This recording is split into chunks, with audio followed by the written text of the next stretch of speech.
Jaehyun possesses a legendary skill hidden behind pitch-black eyes. Whenever those eyes darken, absolutely nothing escapes his sight. Before awakening though, his life is utterly miserable. 1 week earlier, an ordinary day suddenly becomes nightmarish. A television bulletin announces worldwide starvation within exactly 2 months.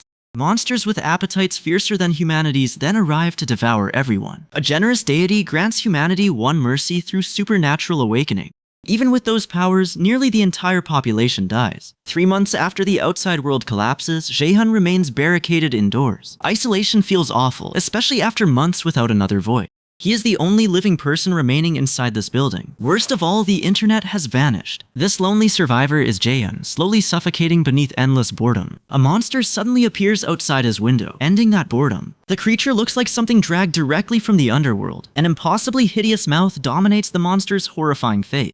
Jaehyun nearly dies from fear and almost soils himself, yet the creature cannot cross the window into Jaehyun's home. No glorious single-punch showdown happens because Jaehyun never needs one. The reason is his awakened ability. Inside this home, Jaehyun alone determines every rule. Ultimate Shut-In denies entry to anyone lacking his permission. This encounter is hardly the first attempted monster intrusion. Repeated scares convince Jaehyun that heart attacks may never kill him. His ability protects him, but its drawback is brutal. The same barrier also prevents Jaehyun from going outside. He has remained trapped here since his awakening. Survival sounds wonderful until every pleasure disappears from life. He has no internet, no girlfriend, and nothing entertaining. The system message says Ultimate Shut-In cannot leave. That restriction infuriates Jaehyun because it leaves him utterly helpless.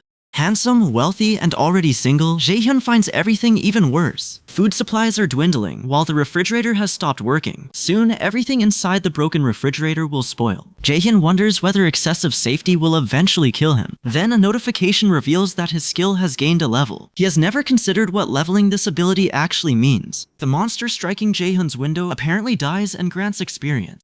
That explanation seems like the only possibility. Down below, the corpse should become lunch for other monsters. Instead, those creatures begin behaving strangely around the dead monster. The hideous-mouthed corpse suddenly dissolves into drifting smoke. A system notice announces that Jaehyun has received a reward. Exactly 2 million won appears inside his mysterious wallet. He has no idea what this wallet actually means. The returning power supply shocks Jaehyun even more than the money. Electricity and running water are suddenly available again. It feels miraculous after 3 months without either utility. Jaehyun can finally shower and stop smelling terrible. Unfortunately, the internet service remains stubbornly unavailable. He curses the system for restoring everything except that. The apartment remains buried beneath an enormous mess. Among the clutter, Jaehyun discovers an unfamiliar flash drive. He cannot remember ever owning this mysterious device. Checking its contents reveals a collection of old family photographs. One picture shows Jaehyun's beautiful mother after his birth. Another shows 5-year-old Jaehyun smiling with an adorable face. At 12, Jaehyun appears with unusually long hair. At 15, Jaehyun looks happier than ever before. He aches for his parents to stand beside him again. Worse, Jaehyun does not even know whether they survived. He decides to search for both parents personally. No matter what happens, Jaehyun will bring them home. At the balcony, Jaehyun notices something entirely new. A floating system window displays a level 1 shop. The suspicious-looking feature convinces Jaehyun to test the shop. Its balance shows something like 2,000 or 3,000 won. The wallet resembles an ordinary supermarket payment account. Jaehyun next opens the window and attempts to climb outside. The invisible restriction still keeps Jaehyun trapped inside the building. That failed attempt gives Jaehyun an important idea. Hunting the monsters outside can provide more experience and level. Killing those creatures should gradually make Jaehyun stronger. Enough levels might eventually allow Jaehyun to escape this prison. Terrifying flying monsters immediately make that plan seem impossible. He has no chance against anything that powerful. Still, one flying monster died merely by striking the window. The goblins below appear much weaker than those airborne horrors.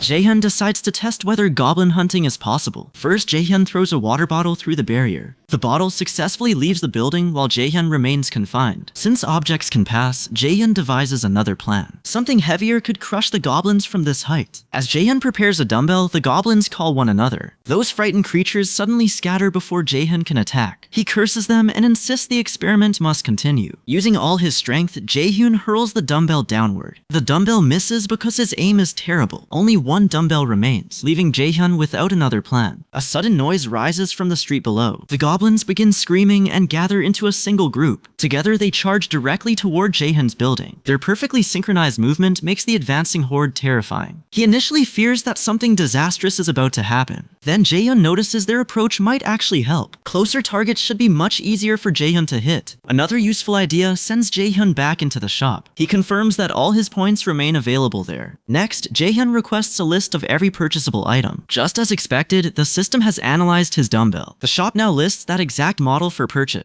Its listed price perfectly matches the usual online price. Essentially, the system operates like a virtual shopping service. Jaehyun orders and purchases several additional dumbbells.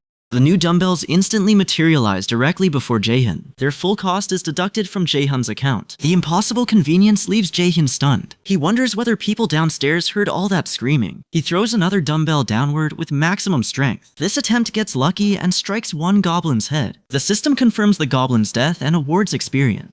Another 3,345 won is immediately deposited into Jaehyun's account. The surviving goblins panic over whatever just fell from above. Heavy exercise equipment does not normally drop from the sky. Jaehyun continues throwing dumbbells, but the goblins are now alert. Every following throw misses its intended target. He simply purchases more dumbbells and keeps trying. Persistence eventually helps Jaehyun strike several additional goblins. Each successful kill pushes Jaehyun through more levels. The sensation of growing stronger feels absolutely incredible. Another system notification announces a newly unlocked ability. Ultimate Shut-In has now unlocked Storage Level 1. Storage is an alternate dimension designed for holding items. To test it, Jaehyun places one dumbbell inside. The dumbbell vanishes from his hand without leaving any trace. Its entry immediately appears within the storage inventory. The storage function works exactly as promised.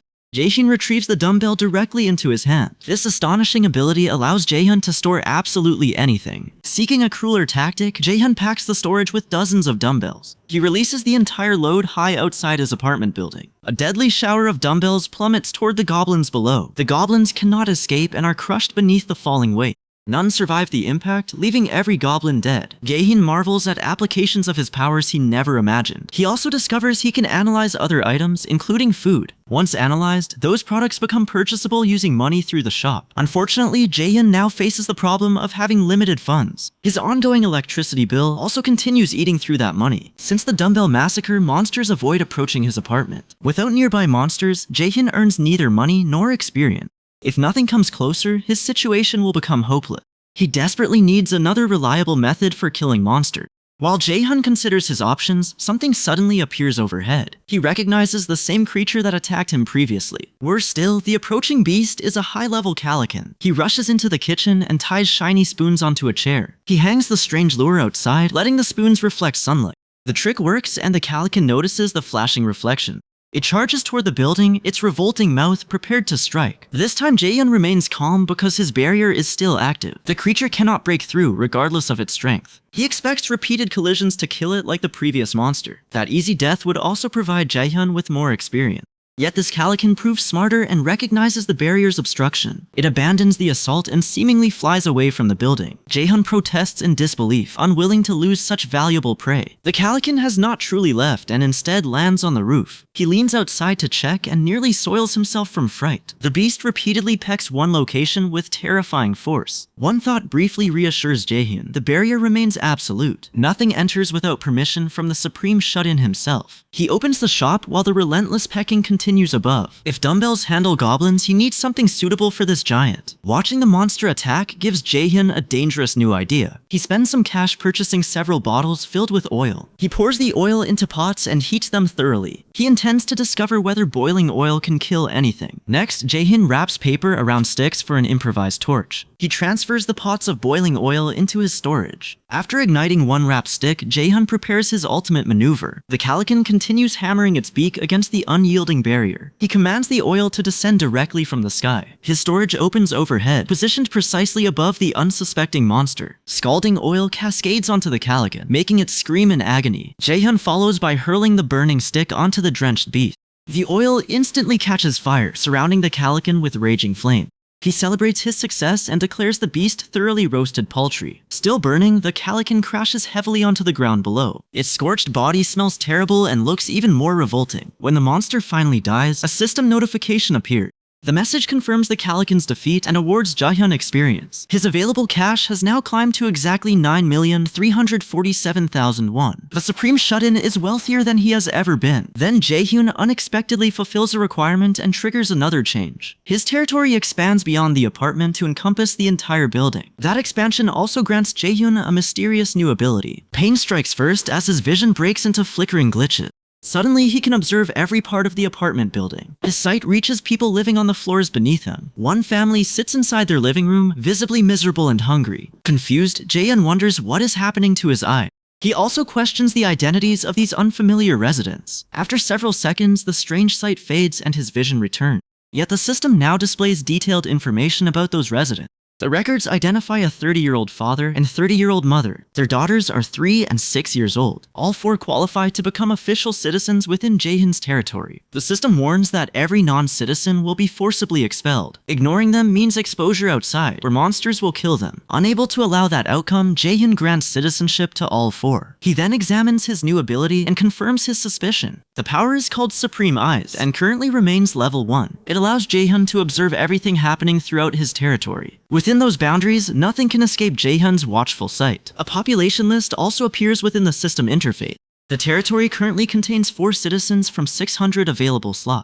Jaehyun cannot imagine fitting 600 people inside his apartment. Even the entire building could never accommodate such a population. Another remarkable feature soon catches Jaehyun's attention. Citizens share portions of their power and earned experience with him. Whenever they fight and gain levels, Jaehyun receives a cut. That arrangement could accelerate his growth tremendously. The expansion also unlocks timed missions carrying penalties for failure. His first mission requires killing 1 goblin within 168 hours. Failure will supposedly cause Jaehyun's manhood to fall off. To Jaehyun, that horrifying punishment is effectively the same as death. When the system requests acceptance, Jaehyun pauses and declines temporarily. He tests Supreme Eyes again, plunging his surroundings into darkness. Through the ability, Jaehyun sees the family living below. His perspective enters their apartment and focuses upon their desperate situation. The younger daughter asks her father what they will do. Their food is gone and both children are starving. The father feels crushed while watching his hungry daughters suffer. Outside remains a living nightmare filled with deadly monsters. Leaving the apartment could mean the father never returns. Despite the danger, he knows he must attempt something. The father tells the mother he will search for food. She understands exactly what that dangerous decision could mean. Staying guarantees starvation, while leaving might still doom everyone. Yet venturing outside offers their family at least some possibility of survival. The father prepares to leave and says a potentially final goodbye. Both daughters cry and desperately beg him not to go. As he approaches the door, its handle turns without anyone touching it. The entire family freezes, fearing monsters have found them. Their door slowly opens as brilliant light floods the apartment. Expecting an attack, the father grabs a weapon and prepares himself. The intruder is no monster, though the father immediately begs for mercy. Only then does he see Jaehyun standing beyond the doorway. Hyungjin's 2 daughters shelter behind him, staring distrustfully at Jaehyun. Stocky Hyungjun, the mother, and both daughters gather around the table. He peels oranges, hoping to ease the strained atmosphere. From across the table, Jaehyun keeps watching the gathered family. An uneasy silence lingers, making Jaehyun wonder whether he shocked them too badly. Looking around, Jaehyun discovers the room has been stripped nearly bare. There is no food, drinking water, or even working light. Heavy curtains remain tightly drawn, preventing nearby monsters from noticing them. Jaehyun silently approves, considering that precaution a smart decision. Wanting to help further, Jaehyun concentrates on the ceiling fixture. Blue light gleams within his eyes as he blinks once. Instantly, the ceiling lamp switches on and illuminates the dark room. Hyungjun stares in astonishment at Jaehyun's strange display of power. Jaehyun nudges a water bottle over the table to Hyungjun. He asks Hyungjun to let the children drink before anyone else. Both daughters gulp desperately, like they have crossed an endless wasteland. He watches their relief with a faint smile upon his face. The younger daughter drinks so quickly that she nearly chokes. Noticing her struggle, Jaehyun immediately holds out a fresh orange. She pauses uncertainly, then cautiously accepts the fruit from him. Its sugary citrus scent spreads through the room, stirring her appetite. Instead of eating immediately, she carries the orange to her mother. Hyungjun's wife carefully separates the fruit and feeds her a piece. The younger daughter's eyes shine brightly after her first delicious bite.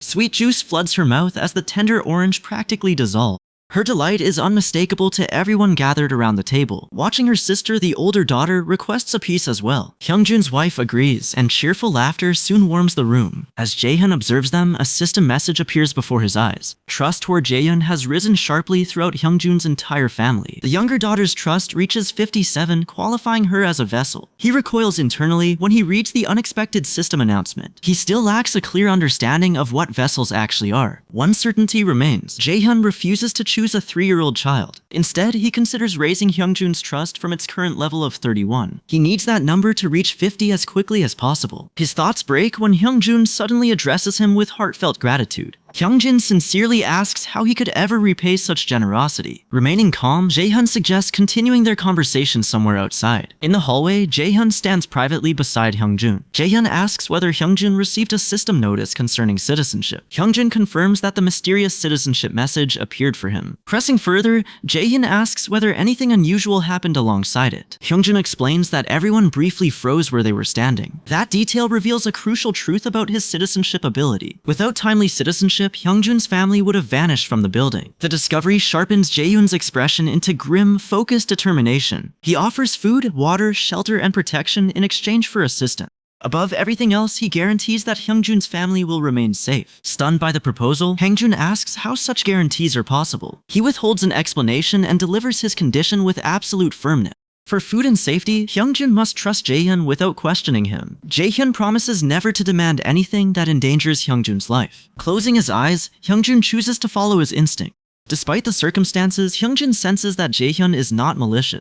Still cautious, Hyungjun asks what Jaehyun expects to receive in return. After all, Hyungjun knows nothing in their ruined world comes freely. He says he wants no possessions, only one small favor. Relief washes over Hyungjun, who even begins calling Jaehyun his brother. He answers that newfound familiarity with a small, knowing smile. Changing topics, Jaehyun asks how much Hyungjun's golf club costs. The likely price immediately seems too high for his system store. He postpones the golf club discussion and raises another question. This time he asks when the apocalypse originally began. Hyungjun remembers a weekend when swarming goblins launched their attack. He recalls spending that same day relaxing alone inside his room. His champion-level isolation apparently saved him from the opening disaster. Jaehyun concludes that people staying indoors escaped the first destructive wave. Considering the goblin threat, Jaehyun deems his citizenship power essential for survival. Finally, Jaehyun gives Hyungjun one clear and direct assignment.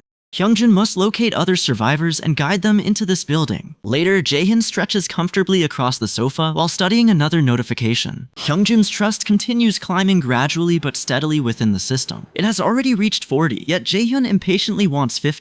Deep in thought, Jaehyun wonders when he can leave the barrier. Escaping its boundary would finally let him search for his family. He questions whether granting more citizenships could somehow reunite them. A thunderous cry suddenly tears Jaehyun from those anxious thoughts. The noise shatters the quiet with both zombie and human moan. Recognizing the sounds immediately, Jaehyun rushes toward the nearest window. His eyes widen as he peers carefully down at the street. 6 or 7 people are battling an advancing horde of goblins. He judges that the trapped group has almost no chance of surviving. They are simply too far from his building for Jaehyun to help. Without any summoning ability, Jaehyun begins panicking over his helpless position. To his astonishment, a baseball hurled by a teenager obliterates one goblin. A girl in purple sportswear fires 2 arrows simultaneously. Both arrows strike true, dropping 2 more goblins immediately. Then a bat-wielding teenager effortlessly crushes another goblin's skull. Terrified by this sudden reversal, the surviving goblins flee desperately. A sharp clatter suddenly makes the purple runner flinch. She discovers a ramen packet nearby and wonders who dropped it. Looking upward, she spots a dark silhouette atop the apartment building. The shadow belongs to Jaehyun, who gestures for her to enter. While studying the group, Jaehyun hears someone knocking on his door. His heavyset neighbor waits outside, so Jaehyun invites him inside. Yet the system's barrier prevents the heavyset neighbor from crossing. A notice declares that the heavyset neighbor has no entry permission. Startled, Jaehyun confirms nobody can enter his room, despite his approval. He briefly wonders whether a vessel could bypass that absolute restriction. He shelves the question and steps outside his protected room. He orders the heavyset neighbor to gather cheap household objects usable as weapons. Once everything is checked, Jaehyun opens the Supreme Recluse's shop. He summons 5 ramen packets alongside 5 bottles of water. Seconds later, every item materializes directly before the heavyset neighbor. Shock grips him as he witnesses his supernatural power firsthand. He calmly packs the supplies into a box and hands it over. His next mission is delivering that box beyond the building entrance. Worry immediately spreads across the heavyset neighbor's face.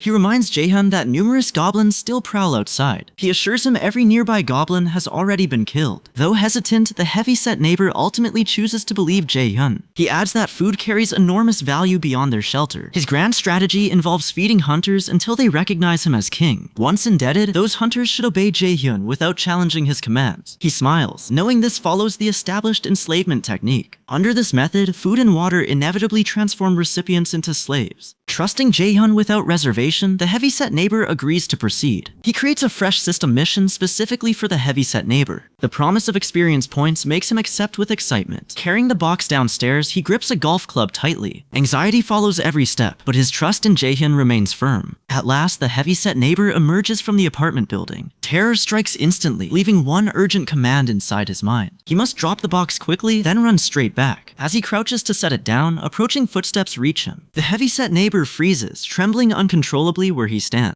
A dark shape creeps into the edge of his vision. Panic convinces him that a murderous goblin is closing in. He scrambles toward the entrance only to lose his footing. His body crashes down, sending the supply box tumbling away. Fear pins him there, face flushed and breaths painfully ragged. Each approaching footstep grows louder against the surrounding silence. He begs the imagined goblins for mercy through frantic pleas.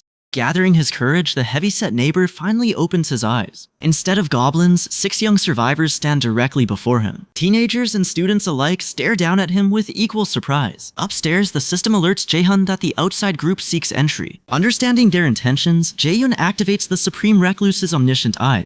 Its vision reveals the teenagers gathered beside the building's front door. The purple runner recognizes the apartment where someone strangely tossed ramen. Beside her, the bat wielder suspects that person possesses abundant food. Jaehyun closes his enhanced vision and attempts registering them as citizens. A system notice interrupts, warning that proposed citizenship may be rejected. That possibility troubles Jaehyun because rejection could ruin his developing scheme. He needs a strategy guaranteeing every teenager accepts his offer. The heavy-set neighbor then contacts Jaehyun through the camera system. Inspiration strikes and Jaehyun orders him to wait for instruction. He revises his mission to serving food for all 6 guests. Eagerly, the heavy-set neighbor accepts the updated mission without hesitation. He approaches the guests who remain outside the protective barrier. Acceptance of his proposal, he explains, makes every offered item free. Hearing those terms, all 6 quickly accept the citizenship proposal. He opens the barrier and permits the new citizens inside. After their entry, his citizen count receives a 10% increase. Citizen earnings now grant 10% more experience points and money. Jaehyun immediately recognizes the importance of this valuable bonus. He studies the teenagers carefully and examines each system profile. The highest level member is Dongjun, the powerful baseball thrower. His rank D baseball throw skill multiplies any thrown object's force tenfold. Jaehyun judges this ability extraordinarily dangerous in nearly anyone's hands. Their profiles confirm that every teenager belongs among the metahuman. He assigns their experience distribution rate at exactly 70%. Accordingly, the teenagers retain 70% while Jaehyun receives 30%. He feels satisfied with the completed arrangement. Recruiting more citizens could create his own automatic hunting force. They would make him stronger and richer without constant effort. The prospect resembles commanding a classic empire-building strategy game. Jaehyun decides his next priority is earning the newcomers' trust. Strangely, their trust levels have already begun climbing. Though puzzled by the increase, Jaehyun continues observing them. Hyungjun brings every teenager back to his cramped apartment. His wife stares at the unexpected crowd in confusion. Hyungjun apologizes and explains that the teenagers desperately need food. After hearing him out, Hyungjun's wife agrees to help. Jaehyun observes everything through his Supreme Recluse's omniscient eye. Their progress leaves Jaehyun quietly satisfied with his growing community. Later, Dongjeon asks Hyungjun what kind of person Jaehyun is. Hyungjun admits he knows surprisingly little about his neighbor. He only describes Jaehyun as strange yet genuinely kind. Thanks to Jaehyun, they now possess electricity, water, and food. Those words immediately make Dongjeon uneasy about their mysterious benefactor. His attention settles upon the ramen packages Jaehyun provided. Dongjeon concludes Jaehyun must be an exceptionally dangerous metahuman. Silently, he resolves to impress Jaehyun by any means necessary. Dongjeon's trust rises sharply because provoking such power seems foolish. Hyungjun asks the 2 girls whether they want baths before dinner. The mere mention of bathing makes both girls' eyes sparkle. After surviving outside, even a simple bath sounds unbelievably exciting. Dongjeon looks startled when he understands that the shower works. Hyungjun confirms they even have a steady supply of hot water. According to Hyungjun, these utilities also come from Jaehyun's ability. He effectively serves as electrician, plumber, and water provider simultaneously. The bright-eyed girl jokes that Jaehyun governs every useful profession. During their discussion, bespectacled Bai Youngho quietly approaches Dongjun. Bai Youngho asks whether Dongjun believes he could overpower Jaehyun. Considering Jaehyun's varied abilities, Dongjun admits victory seems impossible. Deoksu suddenly grips Dongjun's shoulder and proposes attacking Jaehyun together. His absurd plan involves overpowering Jaehyun and seizing all his food. Dongjun visibly bristles upon hearing Deoksu's reckless suggestion. He calls Deoksu insane and orders him to attempt nothing stupid. Ultimately, everyone agrees that impressing Jaehyun offers their safest path. Timid Byungho withdraws from the others under a weight of grief. Dongjian approaches Byung-ho and offers him a sincere apology.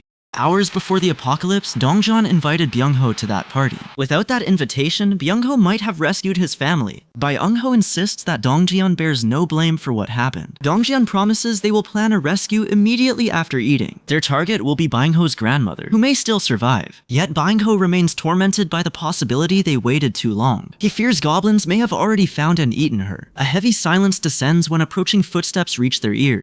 Everyone stiffens, wondering whether another monster has discovered them. The approaching terror is technically Jaehyun, wearing his iciest expression. He enters the apartment carrying 2 heavy black bags. Seeing him, Dongjian recognizes their only realistic source of solution. He surveys the gathered teenagers with a deadly serious face. Without wavering, he confidently declares that he will help them. Soon everyone sits together beneath an almost unbearable tension. Hyungjun's wife apologizes because their home cannot comfortably hold everyone. Dongjun reassures her that arriving unannounced was entirely their fault. Hyungjun then appears with steaming food and starts serving everyone. The young survivors stare at the dishes in stunned disbelief. They have not encountered proper food for an agonizingly long time. More astonishingly, everything before them is clean and freshly cooked. Hyungjun's wife grows nervous while watching the guests' uncertain reaction. She worries that the teenagers might dislike her modest cooking. Rice, fried eggs, kimchi, and warm water create a tempting spread. Numerous prepared dishes fill every available space across the table. The bright-eyed girl cautiously samples a tiny piece of egg. One bite leaves her shocked as rich flavor floods her mouth. She eagerly exclaims that the food tastes absolutely delicious. Her enthusiastic approval brings Hyungjun's wife visible relief. Smiling warmly, Hyungjun's wife gives Jaehyun's ingredients all the credit. Without those supplies, she says the meal could never exist. She had not even possessed enough food for herself. Silence spreads as everyone wonders what Jaehyun truly is. A system alert suddenly appears within his field of vision. Hyungjun's wife's trust level has now reached exactly 50. The result delights Jaehyun because her trust grew unusually quickly. Her progress has already surpassed Hyungjun's slower increase. With the tension broken, everyone starts eating together enthusiastically. Their exhausted faces brighten with every mouthful of warm food. None of them have enjoyed such delicious cooking for ages. The bright-eyed girl praises the egg rolls as exceptionally good. She claims they could easily appear on a restaurant menu. During an apocalypse, such cooking feels like a heavenly banquet. Curious, the quiet girl asks Hyungjun's wife about the egg rolls. She wonders whether Japanese restaurants serve the same kind. Their happiness fills Hyungjun's wife with equal joy. She warmly encourages every guest to continue enjoying the meal. Hyungjun's younger daughter approaches her mother, wearing a deeply disappointed expression. She sadly admits that she also wants those delicious egg rolls. Hyungjun's wife touches her forehead and promises another batch after everyone leaves. Still unsatisfied, the younger daughter looks ready to burst into tears. The quiet girl calls her over and offers to share. Excitement brightens the younger daughter's face, and she hurries beside her. Overwhelmed by the child's adorable delight, the quiet girl lifts her chopstick. She gently feeds the younger daughter a piece of egg roll. One taste leaves the younger daughter glowing with pure happiness. While everyone eats, Jaehyun spots Hyungjun and Hyungjun's wife standing nearby. The couple watches their guests with warm, satisfied smiles. He invites them to sit down and share the food. Though initially startled, the couple accepts and joins everyone at dinner. Soon, Hyungjun and Hyungjun's wife are happily eating alongside the group. Amid the cheerful meal, a quiet sadness settles over Jaehyun. This shared warmth reminds him how long he has lived without it. His thoughts turn toward his parents, and he hopes they remain safe. Dinner eventually concludes, bringing the peaceful gathering to an end. The younger daughter tells Hyungjun's wife that she feels extremely sleepy. Hyungjun's wife lifts her daughter and carries her toward bed. The older daughter follows them and also settles down for sleep. With the children gone, the adults prepare for a serious conversation. Jaehyun says they should resume the discussion from earlier. He asks Dongjian why the nearby grandmother's home remains unreachable. Growing nervous, Dongjian explains that goblins are blocking their path. The mention of goblins immediately hardens his expression. Dongjian explains that the underground parking garage offers perfect concealment. Because of that advantage, the goblins have established their base there. His estimate places their numbers at no fewer than several thousand. Unless those goblins fall, reaching the grandmother will remain impossible. The revelation makes Jaehyun uneasy as the missing pieces finally connect. His Supreme Recluse ability only protects areas through the 30th floor. The underground garage lies outside that barrier, leaving an unguarded route. That weakness allows goblins to enter the building from beneath. Jaehyun now understands why none of them ever appeared upstairs. Every goblin has apparently gathered inside the basement instead. Dongjun adds that all apartment entrances connect through the underground garage. That connected layout is precisely why nobody dares venture outside. An even heavier tension spreads across the room. After considering everything, Jaehyun recalls several side roads and narrow passages. Those smaller routes can provide shortcuts into the underground parking area. Dongjun confirms their original escape plan relied upon those alternate routes. Unfortunately, something far more terrifying than goblins halted their attempt. Hearing that comparison sends fear and surprise through Jaehyun. With a troubled expression, Dongjun recalls the monster they encountered. Its shape resembled either a massive wolf or a bear. The creature carried a bear's size and a bloodthirsty wolf's ferocity. Dongjun remembers watching the beast battle an enormous goblin horde. They escaped only because the creature remained occupied with the goblins. It slaughtered goblins relentlessly and even devoured their bodies. That horrifying account leaves Jaehyun deeply concerned about the hidden threat. Dongjun admits they still cannot identify what the creature truly was. The surrounding darkness made it resemble some kind of shadow beast. Jaehyun argues that they cannot keep avoiding this danger forever. Still frightened, Dongjun says their group faces unavoidable practical limits. Without those restrictions, they would have challenged the goblins already. Curious about his meaning, Jaehyun asks Dongjun to explain those limits. Sitting nearby, Yejin answers that their weapons are nearly destroyed. Their remaining options involve bows and baseballs hurled as makeshift projectiles.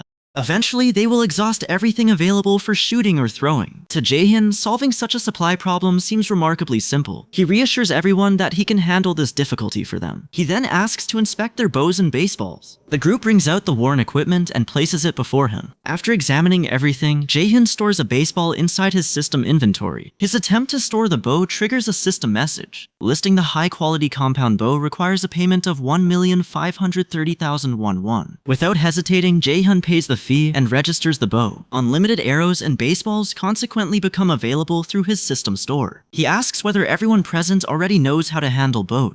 Nobody responds, and an awkward silence fills the room. Keeping a serious expression, Jaehyun purchases 5 complete archery kits. Within seconds, all 5 weapons materialize directly upon the table. He casually tells everyone to practice, regardless of their current experience.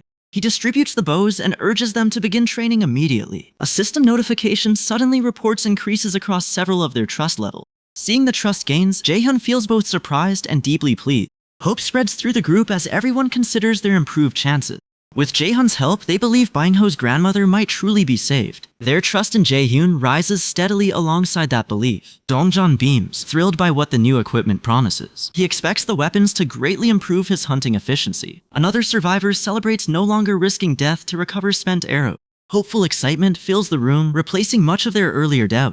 Jaehyun suddenly turns serious and addresses everyone directly. First, they must reduce the goblin population before advancing further. Matching his serious tone, Dongjun asks when their hunt begins.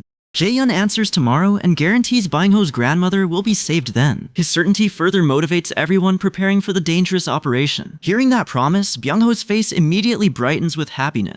Dongjun follows by asking how Jaehyun plans to accomplish it. Wearing a confident smile, Jaehyun proposes using a bait strategy. He explains the plan, but strained expressions quickly replace everyone's excitement. They privately question whether his bait tactic will succeed or collapse. Concern remains, yet they cling to the possibility of success. A system window suddenly announces Byung-ho completed his mission and earned 30,000 won. That reward immediately leaves Jaehyun's account, briefly startling him. He understands money can raise his citizens' level. He resolves to preserve every won unless spending becomes absolutely necessary. Another notice reports Byung-ho's trust level has increased to 50. Reaching 50 unlocks loyalty and satisfies every condition for vassal registration. The unexpected development leaves Jaehyun stunned. Strange energy then begins coursing through Byung-ho's body. Confused by the unfamiliar sensation, Byung-ho cannot explain its cause. A fresh system window confirms his successful registration as a vassal. It rewards Jaehyun with the new ability called Summon Vassal. The skill lets Jaehyun call his vassal directly into his home. This homeward summon becomes available 2 hours after the initial summoning. Byung-ho officially becomes Jaehyun's first vassal and receives the title First Servant. Jaehyun gains strength comparable to a gorilla, and Byung-ho receives it too. Another alert says Byung-ho earns double EXP and gold while hunting. Supreme Recluse's omniscient eyes also permits summoning 5 meters from home. System overload leaves Jaehyun struggling to process everything. Spotting a plus button on the window, Jaehyun presses it. The prompt requests 1,000, 1,000, and 1,1 to increase his vassal's level. Those steep demands leave Jaehyun staring in disbelief. He drops into a seat and grips his head with frustration. He wonders whether this progression system is secretly a rigged casino. Byung-ho's wife notices his distress and asks whether something is wrong. He shakes his head, assuring her that nothing happened. From now on, Jaehyun decides everyone should address Byung-ho by his real name. He then asks Byung-ho how his altered body feels. Byung-ho excitedly says power now surges through every part of him. He claims one punch could even blast a hole through the wall. After hesitating, Byung-ho asks whether Jaehyun changed his body. He plainly confirms that he did. Byung-ho says he feels 10 years younger with mysterious energy inside. Satisfied by the result, Jaehyun answers with a smile. He hands Byung-ho a bow and asks him to join the mission. Byung-ho accepts it, though obvious fear makes both hands tremble. He recalls citizens receive 10% bonus EXP, while vassals receive double. At that rate, Byung-ho will become a walking wrecking ball. His future growth should be extraordinary. Aloud, Jaehyun orders Byung-ho to kill every monster he possibly can. Terrified and nearly crying, Byung-ho still accepts the assignment.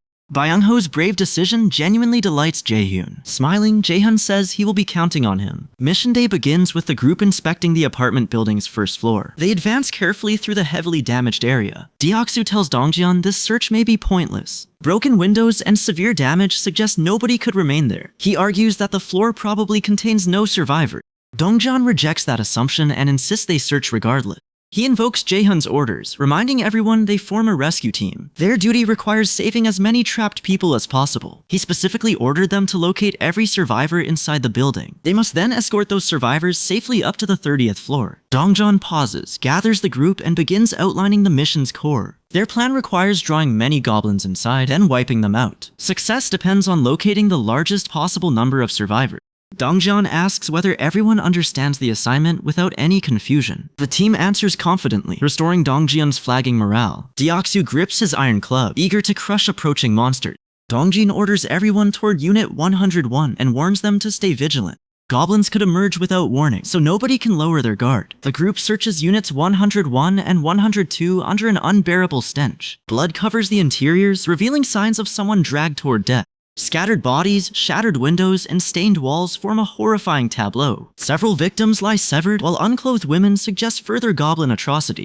The sight overwhelms the team's women, who immediately begin vomiting. Everyone turns toward Dongjeon, equally shocked and visibly discouraged. Despite his own despair, Dongjeon urges the group to keep moving. Their first floor search ends without finding even one living person. Failure weighs heavily on everyone as Dongjeon leads them upstairs. The second floor offers only more corpses, blood, and wreckage. Each ruined home further rattles the already shaken rescue team. Still determined, they continue upward and begin searching the third floor. Dongjeon knocks loudly, calling through the door for any survivors. Hopeful teammates move between doors, knocking and shouting one after another. Not a single person responds anywhere across the third floor. Every silent doorway steadily erodes Dongjeon's remaining confidence. Refusing to stop, he decides they must inspect the fourth floor. The group reaches that level and gathers around another closed door. Dongjeon knocks again, urgently asking whether anyone remains inside. Near surrender, he silently begs to find just one survivor. To everyone's astonishment, a voice finally answers from behind the door. A cautious man peers outside and asks whether they truly rescue people. Seeing someone alive fills Dongjeon with immediate, overwhelming relief. He assures the exhausted stranger that they came specifically for survivors. Still distrustful, the man first asks them for drinking water. A teammate passes him a bottle, leaving the stranger visibly stunned. He expected raiders seeking to harm him or steal his supply. Dongjeon patiently insists that nobody in the group intends him harm. They live in the same apartment and are searching for trapped residents. Dongjeon invites the stranger and anyone accompanying him to join them. The skeptical man slowly opens the door, exposing 2 others inside. He apologizes for his suspicion and introduces himself as Hyungjun. Hyungjun finally accepts their offer and agrees to accompany the rescuers. Thrilled, Dongjeon shakes Hyungjun's hand and introduces himself in return. He assigns 2 teammates to escort Hyungjun's family upstairs. They must deliver everyone to floor 30, then resume searching. Mentioning floor 30 makes Hyungjun tense and immediately protest. Hyungjun exclaims that his family cannot leave the apartment building. His youngest son interrupts, insisting someone will eventually rescue them. Remarkably calm, the boy guesses a helicopter awaits on floor 30. His theory clearly comes from watching too many zombie disaster movies. Yejin explains that their actual situation works somewhat differently. Still, joining them guarantees warm food and a proper bath. The promise of bathing instantly excites Hyungjun's daughter. She urges Hyungjun to trust the team and stop worrying. After lingering hesitation, Hyungjun finally agrees to travel with them. More survivors gradually emerge and follow the expanding rescue group. During the operation, Jaehyun receives a new system notification. His registered citizen population has now reached exactly 40. Their generated EXP and gold rewards consequently rise by 90%. Jaehyun temporarily houses children and elderly survivors with the stocky residents. Everyone else must remain sheltered throughout the surrounding hallway. Dongjin approaches Jaehyun and reports rescuing only 40 people. He asks whether the entire building truly held so few residents. With clear sadness, Dongjian explains what happened to the missing occupant. Anyone who ventured outside their home was brutally slaughtered. His team searched every floor through the 29th without stopping. Many residents apparently never attempted to leave their homes at all. Jaehyun remains pleased with everything the rescue team accomplished. Still, the stocky resident's home has already become nearly full. He decides 40 rescued citizens should be sufficient for now. He activates the Supreme Recluse's omniscient eyes to survey everyone's progress.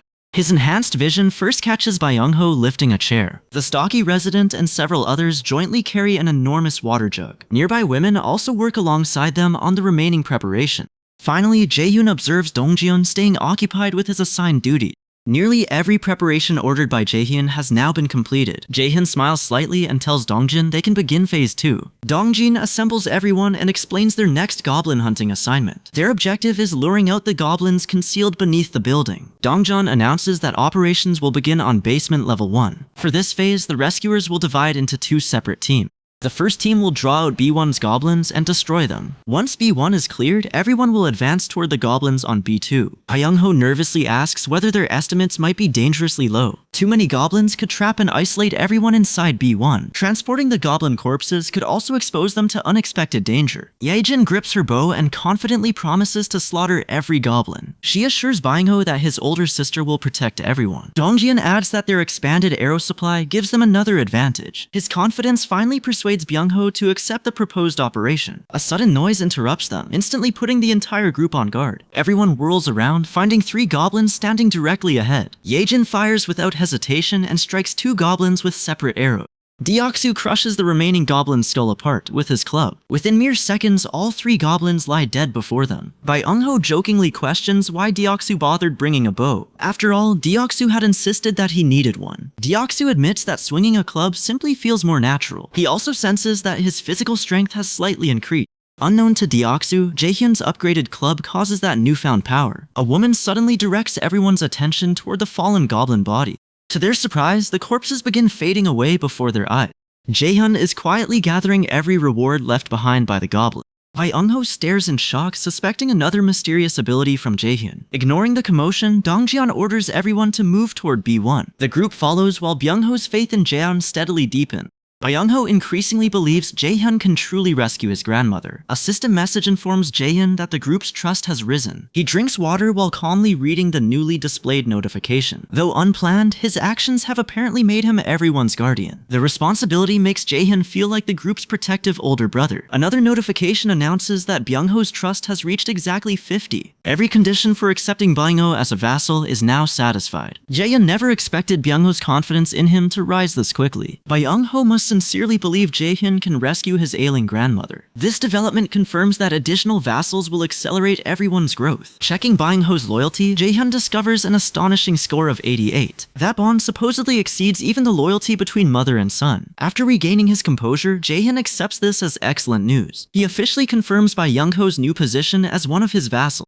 Jaehyun silently vows to exhaust every option for saving Byung-ho's grandmother. Upon confirmation, Byung-ho's body suddenly blazes during the goblin battle. Bewildered by the radiance, Byung-ho cannot understand what is happening. The fierce light terrifies everyone and sends the goblins retreating. A nervous Dongjian admits his confusion and orders everyone backward. Blinded by the overwhelming light, the goblins can no longer see. The group seizes this opening and immediately races towards safety. Dongjian and Yejin fire arrows at their pursuers while running. Their shots pierce goblin foreheads, killing the targets on impact. Wearing a stern expression, Yejin activates her special archery ability. She releases several arrows simultaneously and cuts down numerous goblins. Yet fresh goblins keep arriving until their numbers overwhelm the group. Watching them approach, Byung-ho panics at the unexpected size of the horde. He warns that B2's goblins have apparently climbed into B1. The development suggests these creatures can communicate through some telepathic connection. Everyone races toward the exit and finally reaches the protective gate. Dongjun attempts to shut it, but goblin hands force their way through. The others rush forward and help Dongjian push against the gate. Their combined effort achieves little as more goblins shove from outside. The enormous horde nearly forces the gate wide open again. Every available person joins the struggle, yet the door keeps yielding. One goblin braces the gate using nothing except its tremendous strength. More creatures gather behind it, steadily worsening the crushing pressure. The stocky man activates his gorilla strength ability during this desperate crisis.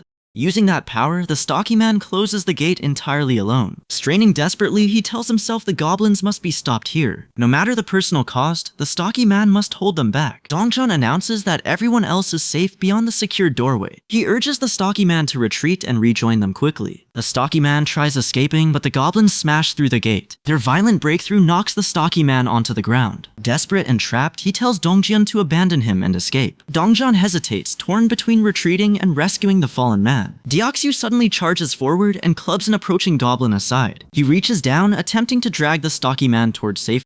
Another goblin seizes the stocky man's leg and refuses to release him. One goblin then surveys everyone with a disturbingly hungry, covetous gaze.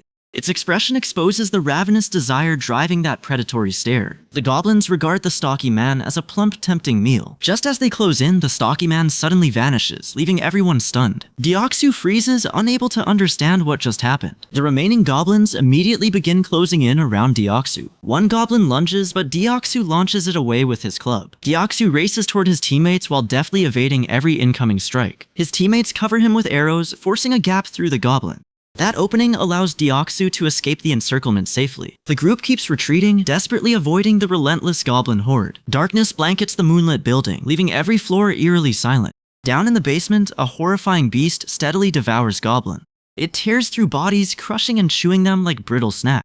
Every goblin falls effortlessly beneath the beast's overwhelming strength. Burning with anger, the beast turns its attention toward the building. Only one desire remains: slaughter everyone inside and consume them. Its endless hunger demands more food, allowing the beast to evolve. Elsewhere, the stocky man suddenly crashes onto the ground. He feels certain that survival is impossible for him today. The stocky man expects those goblins to turn him into dinner. Instead, confusion grips him because his surroundings have inexplicably changed. Jaehyun stands nearby and warmly asks how the stocky man feels. Fear and shock fill him, but Jaehyun offers a reassuring smile. He reaches down and helps the stocky man stand. Making him a vassal proves worthwhile since Jaehyun can summon him. A nasty bruise covers the stocky man's injured leg. Blood seeps from a deep scratch left by a goblin. The stocky man cannot make sense of anything happening. Jaehyun notices the severe cut running across his leg. Trying to dismiss it, the stocky man claims it will heal naturally. Yet his damaged leg cannot move at all. Recognizing the danger, Jaehyun orders him to remain there. He rushes into his room and grabs the first aid kit. His mother once taught him emergency first aid technique. He possesses infinitely replenishing antiseptic pills and other medical supplies. Practically every kind of medical resource is available to him. Unfortunately, his Supreme Recluse inventory contains only 40 slots. Limited space means Jaehyun must carefully choose what he carries. After considering the problem, Jaehyun suddenly discovers a clever solution. He packs every medicine inside the first aid kit. Then Jaehyun stores the entire kit within one inventory slot. The simple trick solves his storage problem brilliantly. A larger possibility immediately begins forming inside his mind. Could he duplicate an entire medicine-filled room through his inventory? Would a packed container of medical supplies also reproduce everything inside? That possibility threatens to transform his entire understanding of his power. Once prepared, Jaehyun returns to the injured stocky man. He retrieves the kit and asks to examine the wounded leg. Reluctantly, the stocky man exposes the injury to Jaehyun. Blood continues pouring freely from the deep wound. He cleans away the blood and stresses the injury's severity. An infection, he explains, could cost the stocky man his leg. Pain twists the stocky man's face throughout his treatment. A system message suddenly reports a drastic increase in his trust. Jaehyun eventually finishes cleaning and dressing the entire wound. He directs the stocky man toward his room for proper rest. Still hurting but deeply grateful, the stocky man follows Jaehyun's instructions. Afterward, Jaehyun closes his eyes and activates Supreme Recluse's omniscient eye.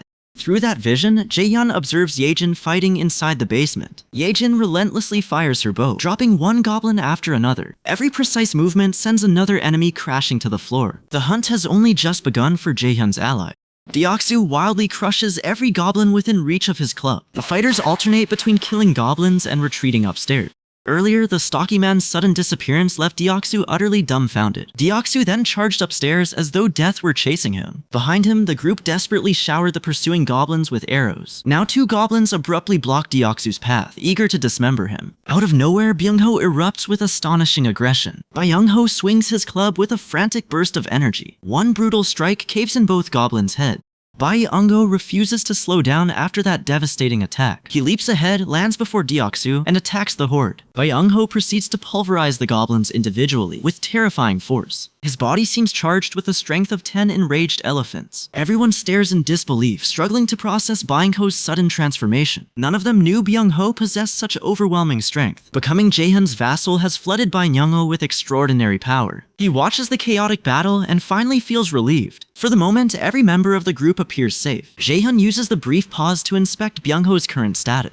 Byung-ho has already reached level 30. His trust stands at 55, while his loyalty reaches 88. His awakened ability is teleportation, a decisive rank A skill. Byung-ho can instantly travel anywhere within his visible range. Even better, Byung-ho can transport other people alongside himself. Watching his progress, Jaehyun smiles with unmistakable paternal pride. Jaehyun feels certain that making Byung-ho his vassal was the right choice. Byung-ho remains euphoric, slaughtering goblins everywhere with relentless enthusiasm. Deoksu absorbs the frenzy and glances toward the bespectacled Jaehyun. He looks ready to faint under the mounting pressure. Deoksu asks whether Dongjeon can keep going. Dongjeon answers yes, his resolve still firm. Everyone quickly prepares for the incoming wave. Deoksu asks Yejin whether the water tank is ready. Yejin confirms everything is prepared for their trap. Byung-ho immediately races upstairs with countless goblins pursuing him. He bounds up the remaining steps and reaches the top. The group tips the enormous water tank toward the goblin swarm. Water floods the staircase, soaking every goblin below. Getting drenched alone does nothing to stop them. Dongjin grabs an extension cord and connects it to an outlet. Concealed wires along the staircase suddenly blaze with electrical energy. Crackling electricity races through the water and engulfs the goblin.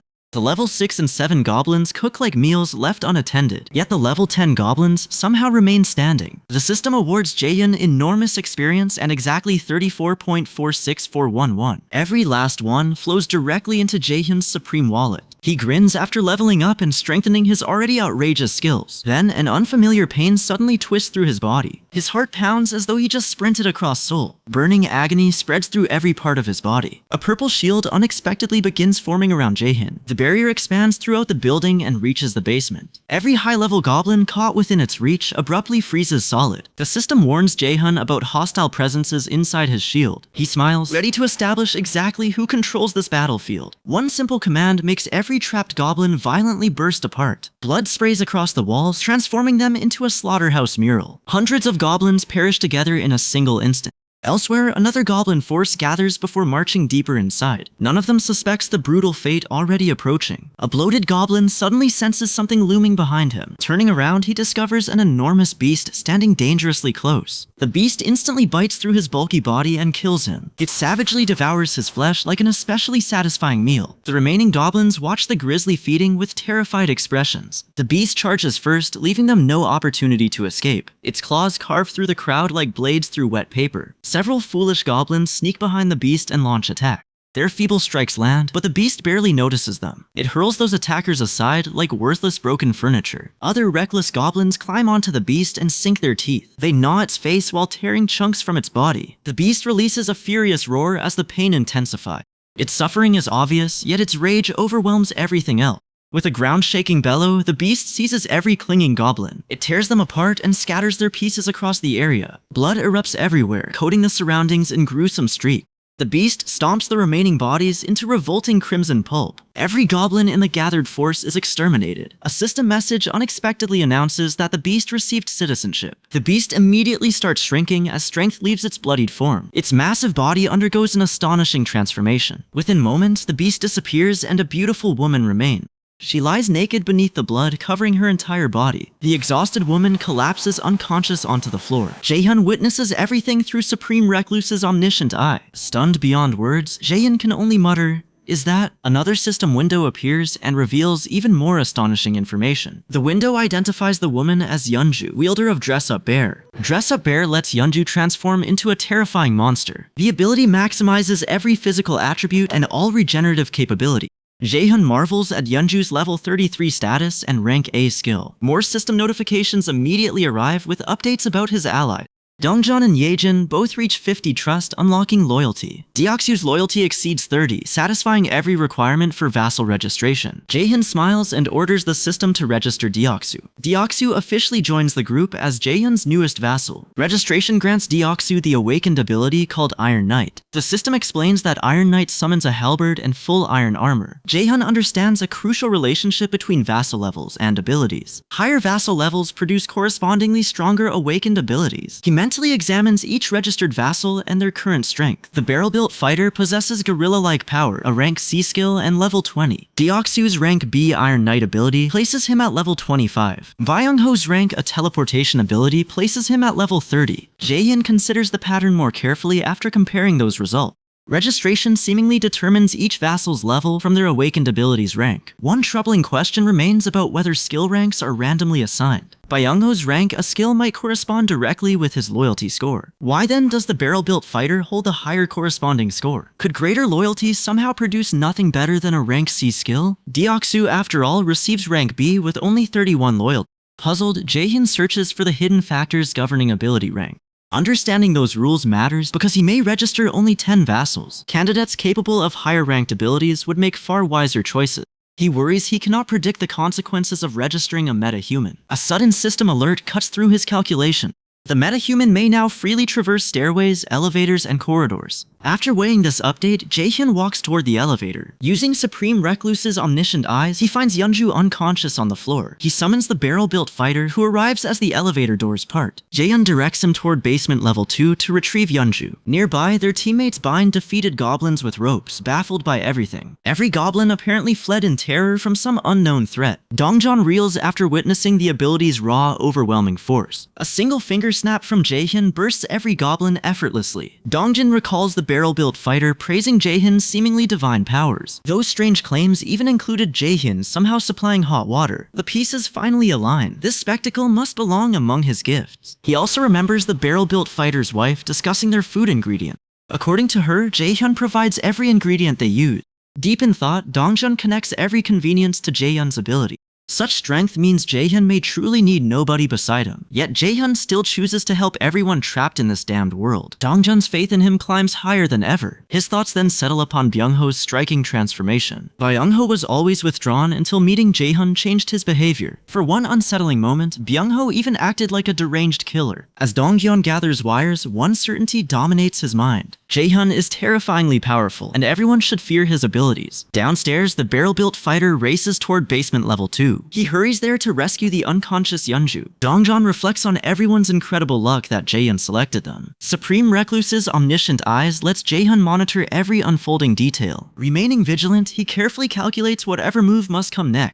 A flashback reveals an adorable child playing with his toy car. Beaming, the boy turns and asks his mother to join him. Yeonju, previously changed from beast to human, lovingly plays beside him. Her son waves with delight, enjoying her tender attention. Their happiness ends when all color suddenly drains from Yeonju's face. Something horrifying catches her eye, and she unleashes a piercing scream. Still smiling, her son keeps calling for another game. He never notices the deadly figures waiting directly behind him. 3 ravenous goblins drool there, eager to consume him alive. A fierce protective instinct surges through Yeonju. She sprints toward her son with every shred of speed. Her desperate charge comes too late to reach him. Driven by bottomless hunger, the goblins refuse to lose their meal. Within seconds, they rip the child apart and feast before Yeonju. Watching her son's savage death shatters Yeonju from within. The unbearable nightmare jolts her violently awake. Yeonju rises terrified and soaked in sweat. She screams from the bed, breathing hard as her chest heaves. Jaehyun sits nearby and offers her a calm greeting. Studying Yeonju briefly, he asks how she currently feels. Still disoriented, Yeonju clutches her head and surveys the unfamiliar room. He holds out a hand and warmly introduces himself. He tells Yeonju that meeting her makes him glad. Suspicion remains, and Yeonju answers with one pointed question. She asks whether Jaehyun performed that earlier deed. Confusion crosses his face because her meaning escapes him. Yeonju asks whether he made the goblins' heads pop like party balloons. While Yeonju lay unconscious, Jaehyun had activated his domain expansion. That power killed the goblins by rupturing their heads instantly. Jaehyun offers his hand again, but Yeonju recoils from him. With a shaking voice, Yeonju confirms that Jaehyun killed them. That answer only deepens her suspicion and guardedness around him. Fear swells because the scale of Jaehyun's power seems monstrous. He can erase whole goblin groups as casually as sweeping away insects. Yeonju's thoughts sink toward a bleak possibility. With strength like his, perhaps she could have rescued her son. Crushing grief makes Yeonju shake and begins sobbing once more. She curses her own power for awakening unbearably late. Had it emerged sooner, her son might still be alive. Through her tears, Yeonju finally calls out to Jaehyun. Her voice trembles as she raises her eyes toward him. Her devastated plea catches Jaehyun off guard, and he studies her intently. In a broken voice, Yeonju asks whether Jaehyun can save her son. Deep inside, she already understands that her child is gone. Still, Yeonju begs Jaehyun to take revenge for her son. She wants him to slaughter every damned goblin across the world. With that desperate vow, another goblin slayer is born. Yeonju collapses onto the bed, sobbing as her entire body shakes. Jaehyun remains beside her, silently witnessing the crushing weight of her grief. Her uncontrollable cries echo throughout the room without pause. Jaehyun considers the terrible suffering that Yeonju has endured. Years of isolation have left Jaehyun painfully awkward around other people. He genuinely has no idea how to comfort a grieving mother. During Yeonju's sobbing, the system suddenly sends Jaehyun a notification. It reports that Yeonju's trust in him has risen dramatically. Still weeping, Yeonju tells Jaehyun how terribly she misses her son. Faced with such agony, Jaehyun cannot determine how to help. He understands that goblins killed and devoured Yeonju's child. He desperately searches for anything he might do for her. Then a reckless possibility suddenly enters his mind. Perhaps he can assign Yeonju a mission rewarding her son's resurrection. Although resurrection seems impossible, Jaehyun chooses to test the idea. He creates a new mission specifically for Yeonju. The objective requires Yeonju to kill exactly 1,000 goblins. Completing it will supposedly bring her dead son back to life. Trying something feels better to Jaehyun than helplessly standing around. He silently prays that the impossible mission will somehow function. He knows ordinary means cannot restore someone who has died. Yet this twisted world has already made countless impossibilities seem plausible. The instant Jaehyun assigns Yeonju's mission, the system delivers shocking news. His available funds cannot cover the promised resurrection reward. That unexpected discovery strikes Jaehyun with enormous force. Earning sufficient funds would apparently let him resurrect absolutely anyone. The implication makes his entire body begin trembling. Everything he understands about his powers changes in that instant. He finally grasps the terrifying potential hidden within his role. He is not merely using the system. Jaehyun is the system. With enough resources, he could become this world's god. First, Jaehyun must somehow acquire far more money. Unfortunately, the system never reveals the required amount. Despite that uncertainty, Jaehyun refuses to abandon the possibility. Yeonju continues crying until Jaehyun gently calls out to her. He tells Yeonju that her son might still be revived. Those words strike Yeonju with the force of a gunshot. Shock and sorrow collide within her as hope struggles to emerge. Part of Yeonju fears that Jaehyun is making a cruel joke. She warns him to stop immediately if he is mocking her. Otherwise, Yeonju swears that she will never forgive Jaehyun. He calmly assures her that a genuine method does exist. He also warns Yeonju that accomplishing it will be extremely difficult. Desperation immediately overwhelms Yeonju after hearing that condition. She promises Jaehyun anything, including warming his bed or becoming enslaved. He quickly interrupts, saying that neither sacrifice will be necessary. Yeonju only needs to complete one task, which he will explain later. Later, Jaehyun brings Yeonju to Dongjian and introduces them. Dongjian welcomes Yeonju warmly and offers her a firm handshake. Yeonju introduces herself in return, though her expression stays serious. She immediately directs one important question toward Dongjian. Yeonju asks whether he killed goblins using a baseball bat. She also asks whether Yejin fought those creatures with a bow. Her precise descriptions leave both Dongjian and Yejin visibly stunned. Neither understands who Yeonju is or how she knows those details.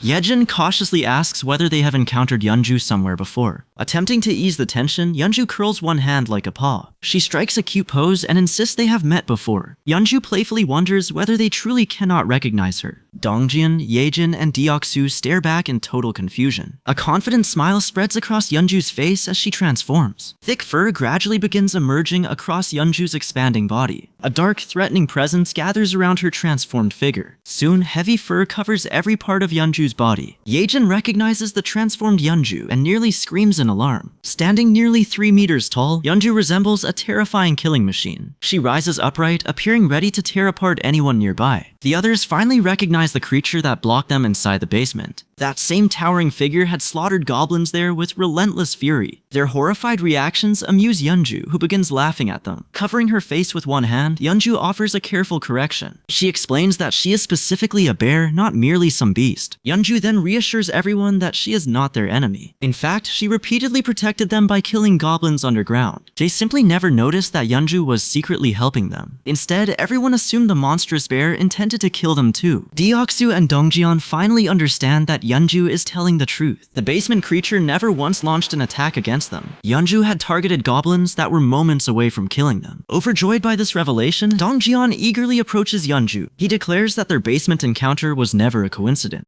Yeonju agrees and names goblins as her sworn enemy. She vows to exterminate every goblin remaining anywhere in the world. Anyone opposing goblins will henceforth be considered Yeonju's friend. Thus, another warrior joins the relentless struggle against goblins. As their conversation continues, Jaehyun approaches everyone from behind. He cheerfully says he is glad everyone has finally met. His expression hardens as he announces an urgent matter. With no time remaining, everyone must act immediately. Tomorrow morning, they must begin their plan to rescue Byung-ho's grandma. The goblin population has drastically fallen, creating their perfect opportunity. Jaehyun cannot participate in combat because his injury could prove fatal. Yeonju will instead accompany Deoksu and Dongjeon's group against the goblin. Being called a goblin hunter fills Yeonju with delight. Jaehyun gives one final order, commanding everyone to rest. Their mission begins immediately after everyone awakens tomorrow morning. As everyone heads toward their rooms, Jaehyun stops Deoksu and Byung-ho. He leads both men into a small private room. Inside, Jaehyun asks whether they understand why he brought them. Deoksu and Byung-ho exchange deeply confused expressions. Still serious, Jaehyun again asks why he summoned them. Deoksu remains clueless while Byung-ho begins suspecting something. Taking a chance, Byung-ho guesses this concerns their ability. Jaehyun answers with a sinister smile, confirming Byung-ho's suspicion. He reveals that both men have unlocked awakened abilities. Deoksu and Byung-ho react with stunned disbelief. Byung-ho learns that his awakened power is called teleportation. The word teleportation immediately brings a huge smile to Byung-ho's face. Jaehyun then identifies Deoksu's awakened ability as Iron Knight. Deoksu cannot understand what the name Iron Knight means. He wonders whether the ability lets him summon an actual knight. He decides both men require training before handling their task. First, they must properly master their newly awakened powers. He opens his system interface and creates a mission for them. Their objective requires discovering their awakened abilities through first-hand activation. Both men must unlock their respective powers for the first time. The mission allows them exactly 1 hour to succeed. Success increases their strength, while failure forces them to sleep outside. Jaehyun prepares to officially assign the mission to both men. Bursting with excitement, Deoksu asks whether his ability has truly awakened. Deoksu wonders if he can now wield powers like Dongjeon. Jaehyun confirms that Deoksu can indeed use his awakened ability. Delighted, Deoksu starts bouncing around with childlike excitement. Deoksu shouts that he cannot wait to activate Iron Knight. Even its name sounds incredibly cool to Deoksu. Jaehyun explains that Iron Knight summons enchanted iron armor. The same ability also grants Deoksu a fearsome halberd of hell. Deoksu listens closely and prepares to ask Jaehyun another question. Suddenly, Byung-ho vanishes before Deoksu's eyes with a sharp splash. Astonishment freezes Deoksu exactly where he stands. Jaehyun and Deoksu remain together in absolute silence. Moments later, Byung-ho reappears some distance from his original position. His successful teleportation leaves Byung-ho surprised and overjoyed. Byung-ho explains that merely imagining a farther location triggered the jump. Clenching his fists, Byung-ho declares this power can save his grandma. Jaehyun's system reports a drastic increase in Byung-ho's trust. Byung-ho bows deeply and sincerely thanks Jaehyun. From this day onward, Byung-ho promises to believe in Jaehyun. Byung-ho vows to follow every instruction Jaehyun gives him. Thanks to Jaehyun, Byung-ho now believes his grandma can be saved. Jaehyun warns Byung-ho against celebrating his success too quickly. Reaching his grandma's house remains extremely difficult under current conditions. Disappointment washes over Byung-ho after hearing Jaehyun's warning. Byung-ho argues that teleportation could carry him directly to her house. Jaehyun replies that Byung-ho cannot reliably control teleportation yet. Byung-ho currently knows neither his maximum range nor his endurance. Mastering teleportation must come before attempting such a dangerous journey. Otherwise, Byung-ho might become stranded halfway toward his grandma's house.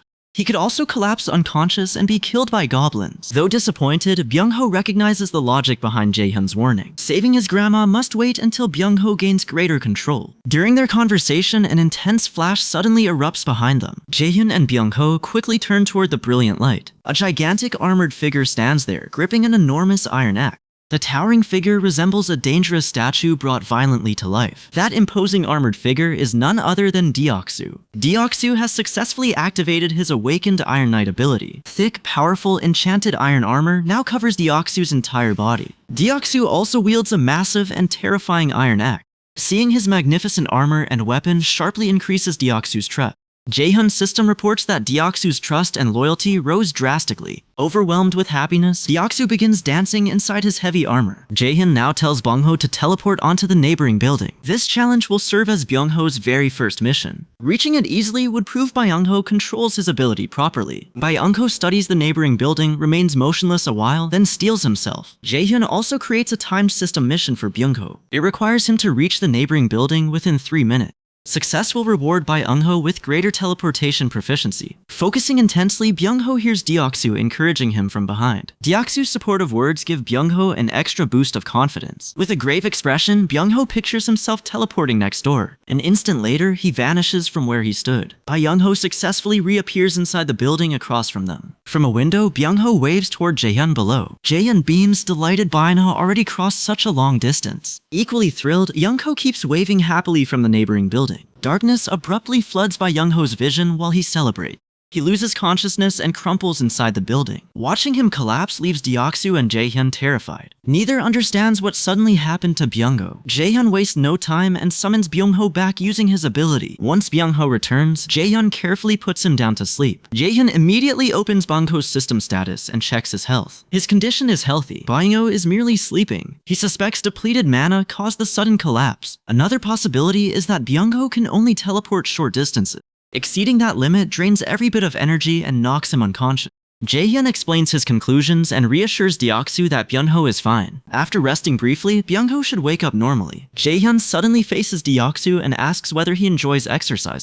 Confused, Deoksu wonders why Jae-hyun abruptly asks such a question. His answer arrives as a workout mission modeled after a bald hero. Jae-hyun creates Deoksu's new task with 3 physical requirements. Deoksu must perform 100 push-ups and 100 squats. He must also run 10 meters within 10 minutes. Increased strength awaits success, while failure means sleeping outdoors. Every part of this workout must be completed while wearing armor. Without wasting a second, Deoksu drops and starts the exercises. He powers through push-ups, squats, and the run in heavy armor. Deoksu finishes all the push-ups and squats remarkably quickly. Despite that speed, he soon begins panting loudly. Observing from behind, Jae-hyun marvels at Deoksu's easy performance. Perhaps Deoksu manages so well because he already plays sport. Jae-hyun concludes that athletic experience has built Deoksu's excellent endurance. During these thoughts, the system announces an evaluation has begun. He cannot understand whether this is some new evaluation notice.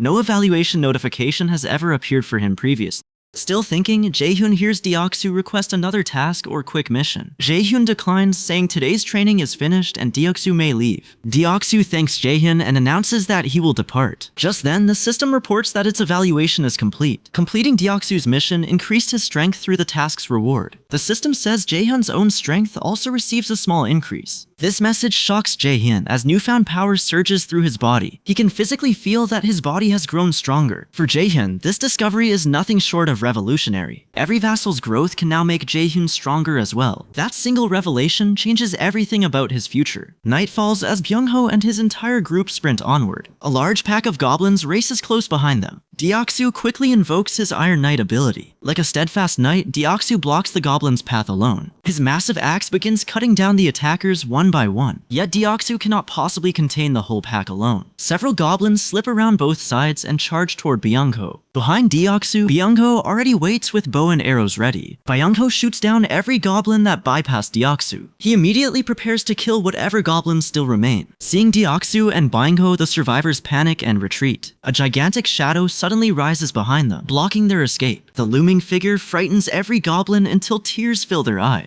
Their terrifying obstruction is none other than the enormous bear mummy. Without warning, the bear mummy slices every goblin into 2 pieces. Byung-ho's group keeps slaughtering the creatures one after another. His companions promise to kill and hold back every goblin. They urge Byung-ho to hurry toward his grandmother and rescue her. Trusting them to finish the battle, Byung-ho races away to save her. Back home, Jae-hyun sits alone while eating ramen noodles. As Jae-hyun eats, the system sends a sudden alert about his citizen. The alert announces that one citizen has successfully cleared the assigned mission. That achievement rewards Jae-hyun with exactly 132,966 won through the system. He stares in surprise since citizens have never earned him money before. Deoksu's earlier mission strengthened Jae-hyun instead of providing any financial reward. Yet another citizen's success has now delivered a direct cash payment. He concludes that citizen missions must grant him randomly selected reward. More notifications gradually arrive as several other citizens finish their mission. Byung-ho also completes his objective, prompting the system to evaluate every reward. After finishing its calculations, the system announces that Jae-hyun struck the jackpot. Seeing the prize makes Jae-hyun choke on the ramen caught inside his throat. His mouth hangs open as pure shock freezes his entire expression. The jackpot introduces an entirely new system feature called Skill Point. Jae-hyun raises one eyebrow, struggling to believe he can earn those now. Nothing could shock him anymore, even if the system announced its pregnancy tomorrow. Near his home, Byung-ho finally reappears after completing the teleportation. Nervous determination covers Byung-ho's face while he intensely watches the building. He approaches the entrance slowly, tormented by countless frightening possibilities. Every step carries a desperate prayer that his grandmother remains unharmed. Gathering his courage, Byung-ho suddenly sprints toward her room while calling her. Even during that frantic rush, Byung-ho still remembers to remove his shoes. Seriously, that tiny act makes Byung-ho impossible not to adore. Inside the room, the sight awaiting Byung-ho makes his eyes widen. His grandmother is alive, but lies unconscious and terribly weakened upon the floor. Panic overwhelms Byung-ho, sending him rushing immediately toward her motionless body. Hearing his desperate voice, his grandmother fortunately begins opening her eyes. With trembling weakness, she touches his hand and recognizes Byung-ho immediately. That reunion strikes Byung-ho through every corner of his body and soul. Tears pour down his face, falling as heavily as relentless rain. Byung-ho finally releases everything, wailing helplessly like a newly born infant. His grandmother is his sole family, making her survival overwhelmingly precious. He embraces her tightly and keeps crying, nearly drowning in happiness. For a long while, Byung-ho silently thanks Jae-hyun over and over. Within Byung-ho's heart, Jae-hyun rises beyond humanity into divine status. Jae-hyun has officially become Byung-ho's supreme deity throughout this ruined world. Back home, Jae-hyun remains focused on another notification from the system. The message cheerfully reports that Byung-ho's trust has reached exactly 100%. Byung-ho will now kill or perform absolutely anything that Jae-hyun commands. Reaching maximum trust also unlocks another vassal slot for regeneration. He now possesses 11 total vassal slots and another system ability. This power lets Jae-hyun directly raise his vassals' levels like game characters. Such an enormous development instantly transforms every possibility available to Jae-hyun. Stunned, Jae-hyun wonders whether leveling vassals can truly work so easily. He cautiously attempts to increase Byung-ho's level through the new feature. The system coldly rejects his attempt because Jae-hyun lacks sufficient funds. Upgrading Byung-ho requires an outrageous payment of exactly 100 million won. That staggering price equals roughly $70,000 in value. Jae-hyun gapes at the ridiculous, absurd, and thoroughly screwed up demand. Furious, he repeatedly slams his hand while shouting that the system is insane. Its greed could embarrass even an influencer desperately addicted to public attention. A strange sound suddenly reaches Jae-hyun from somewhere beyond his apartment. His sharpened senses identify the familiar mechanical movement of the elevator. Jae-hyun immediately activates his Supreme Recluse's omniscient eyes to investigate. The ability reveals 2 people waiting beside Hyungjun's apartment door. One is a chubby young man, accompanied by a deceptively cute girl. Both visitors carry such grim expressions that they appear frighteningly suspicious. Jae-hyun's expanded dome currently permits everyone inside his domain to move freely. That protection explains how these 2 visitors reached Hyungjun's apartment safely. Hearing the doorbell, Hyungjun's wife Yeonju cautiously opens the front door. The unfamiliar pair waiting outside immediately catches Yeonju by surprise. Despite her suspicious appearance, the young woman greets Yeonju with unexpected warmth. She introduces herself as Dabin and identifies Siwoo as her brother. Dabin explains that the siblings live in apartment number 17-1. Confusion and suspicion fill Yeonju as she asks why they came. Dabin nervously admits that they visited because they desperately need assistance.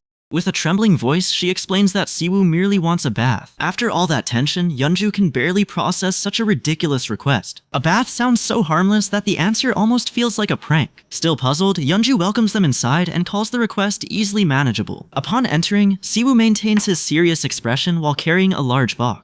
He asks Yeonju where she wants him to place the heavy container. The mysterious box immediately captures Yeonju's curiosity and cautious attention. Dabin explains that it contains canned food and other useful supplies.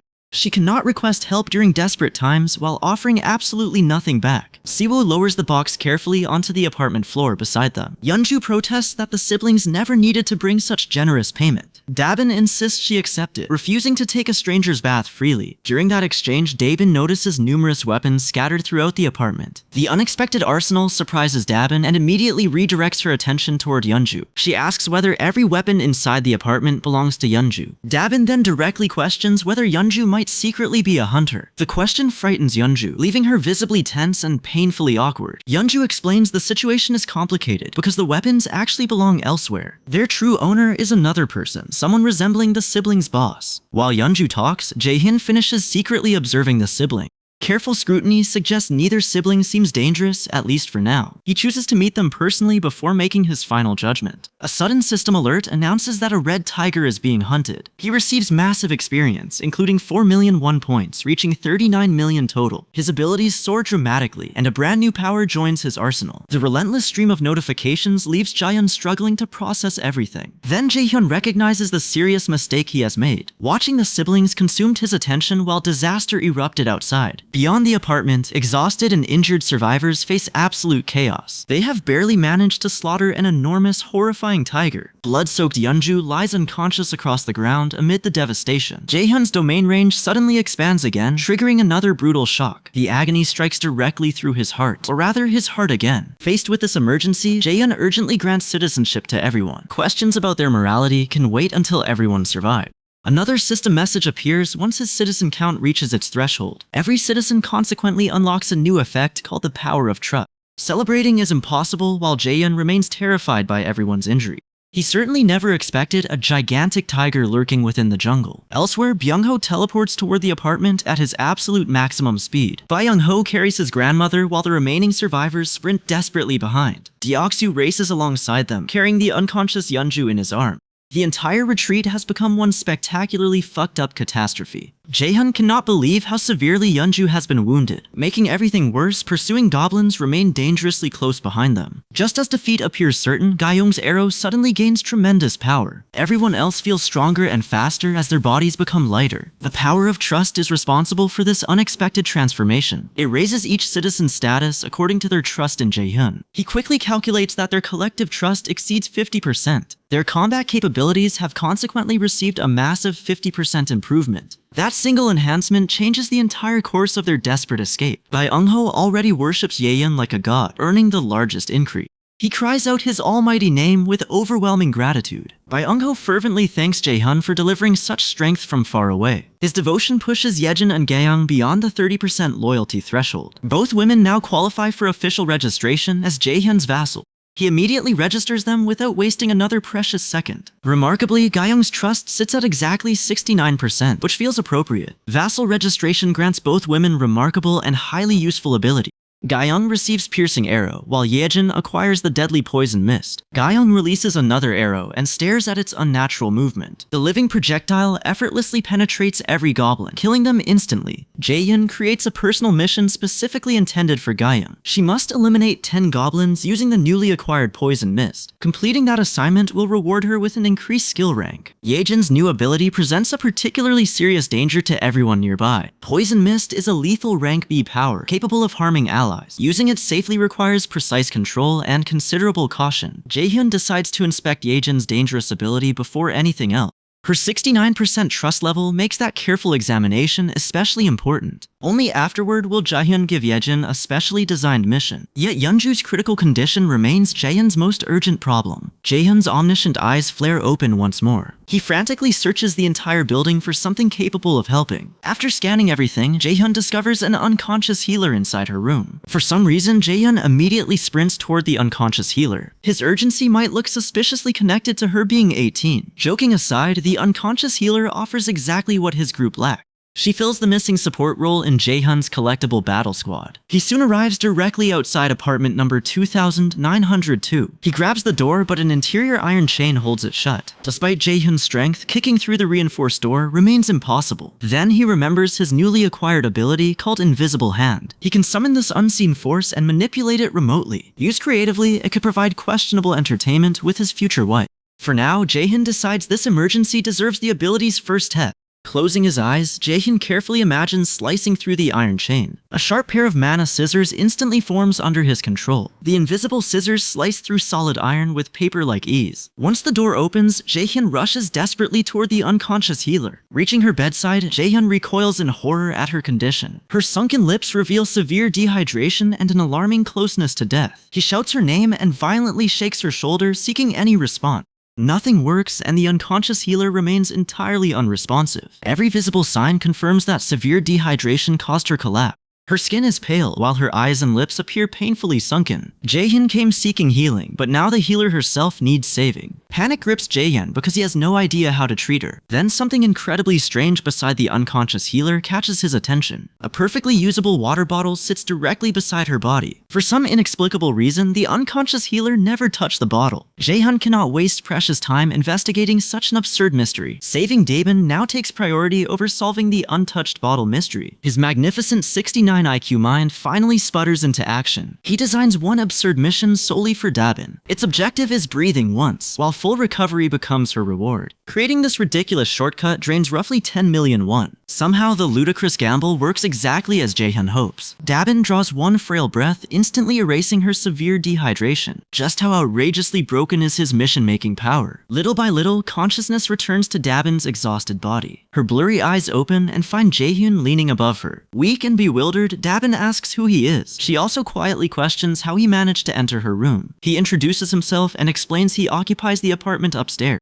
Still puzzled, Dabin says she understands, then repeats her main question. Why exactly is Jaehyun standing inside her private room? Keeping his voice courteous, Jaehyun says her dreadful condition drew his attention. He entered only because she clearly needed immediate help. Dabin initially assumes this entire encounter is another starvation-induced hallucination. After a brief silence, reality suddenly crashes down upon her. Someone has truly found Dabin and chosen to save her. Emotion overwhelms her, and grateful tears begin pouring freely. After days without food or water, rescue feels utterly unbelievable. Jaehyun hates making another request during such a fragile moment. With a heavy heart, he softly calls Dabin's name and apologizes. This timing is awful, but I desperately need your help. Dabin keeps crying joyfully as Jaehyun describes his injured teammate. Yeonju is gravely wounded, and Jaehyun needs Dabin's medical assistance. Listening silently only leaves Dabin even more baffled. What the hell is this stranger even saying? Dabin cannot save herself mere moments after nearly dying. How could she possibly treat someone else while barely surviving? The entire request seems laughably impossible from Dabin's perspective. Worse, a stranger expects immediate medical care for his teammate. Suspicion sharpens when Dabin wonders how Jaehyun knows she is a nurse. His desperate manner suggests he probably poses no immediate threat. Yet this ruined apocalypse leaves absolutely nobody worthy of blind trust. Dabin cautiously decides to feign cooperation while studying Jaehyun's intention. Wearing a calm mask, she asks where they must go. Dabin also asks what kind of assistance Jaehyun requires. He casually tells her to wait one moment. Another custom mission currently occupies all his attention. He assigns Dabin the task of healing injured Yeonju. The mission allows 1 hour to complete that treatment. Success raises Dabin's healing skill by 1 level. Once finished, Jaehyun places several dried orange slices beside Dabin. He tells her to eat, recover, and remain inside. Jaehyun promises to carry Yeonju directly into Dabin's room. Then he turns around and departs without further explanation. Once again, Jaehyun's abrupt behavior leaves Dabin utterly speechless. She stares at the dried oranges and bizarre floating notification. Panic erupts and Dabin desperately shouts Jaehyun's name after him. She demands answers about the strange message and his true identity. He answers with devilish amusement, remaining infuriatingly calm. I will explain later, so rest while you are still weak. His casual exit leaves the stunned Dabin sitting alone on the floor. Trembling fingers snatch up the oranges and frantically peel them. Her thoughts sprint wildly as she questions whether this is a dream. That bizarre man actually created a mission from nothing. Back inside his room, Jaehyun receives another system alert. It announces that Dabin's trust in him has increased. The message confirms his earlier suspicion about her lingering distrust. Logically, Dabin's caution makes perfect sense to him. Who trusts someone barging inside like an apocalypse-era chimney intruder? Jaehyun patiently waits for his teammates to reach the room. A sudden, unnatural sensation then crashes through his entire body. Every instinct screams that something has gone terribly wrong. Once again, the Supreme Recluse's gift sweeps the whole area. His enhanced sight reveals a red tiger pursuing Yeonju's group. This same nightmare already wounded Yeonju during their earlier encounter. The attacker is apparently the furious mate of their previously killed tiger. Revenge clearly drives the widow straight toward Jaehyun's fleeing companion. Everyone fights desperately for survival, faces twisted by panic and despair. Watching them makes Jaehyun's heart clench painfully inside his chest. This situation is not merely bad, it is catastrophically disastrous. Razor claws poised, the monstrous tiger looks ready to shred everyone. No questions, no hesitation, and certainly no mercy. Seriously, they now face one spectacularly furious tiger widow. Jaehyun struggles to process that a second red tiger exists.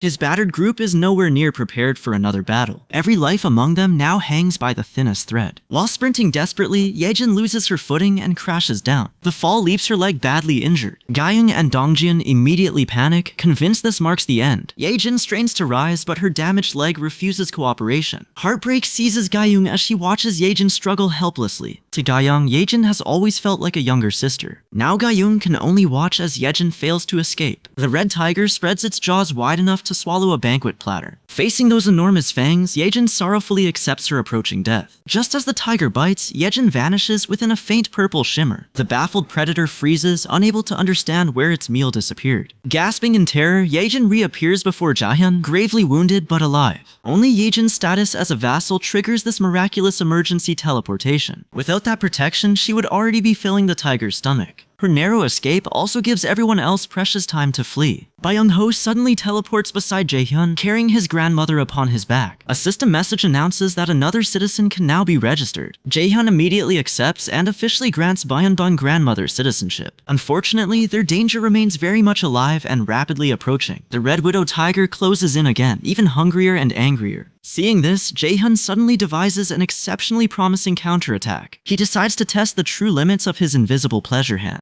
The furious tiger charges forward, prepared to crush the entire group. Dongjun concludes that everyone's survival now requires his personal sacrifice. Without hesitating, Dongjun stops, activates baseball throw, and gathers maximum mana. He launches the mana-packed baseball directly toward the Red Widow tiger. His desperate attack proves useless against the predator's effortless reflexes.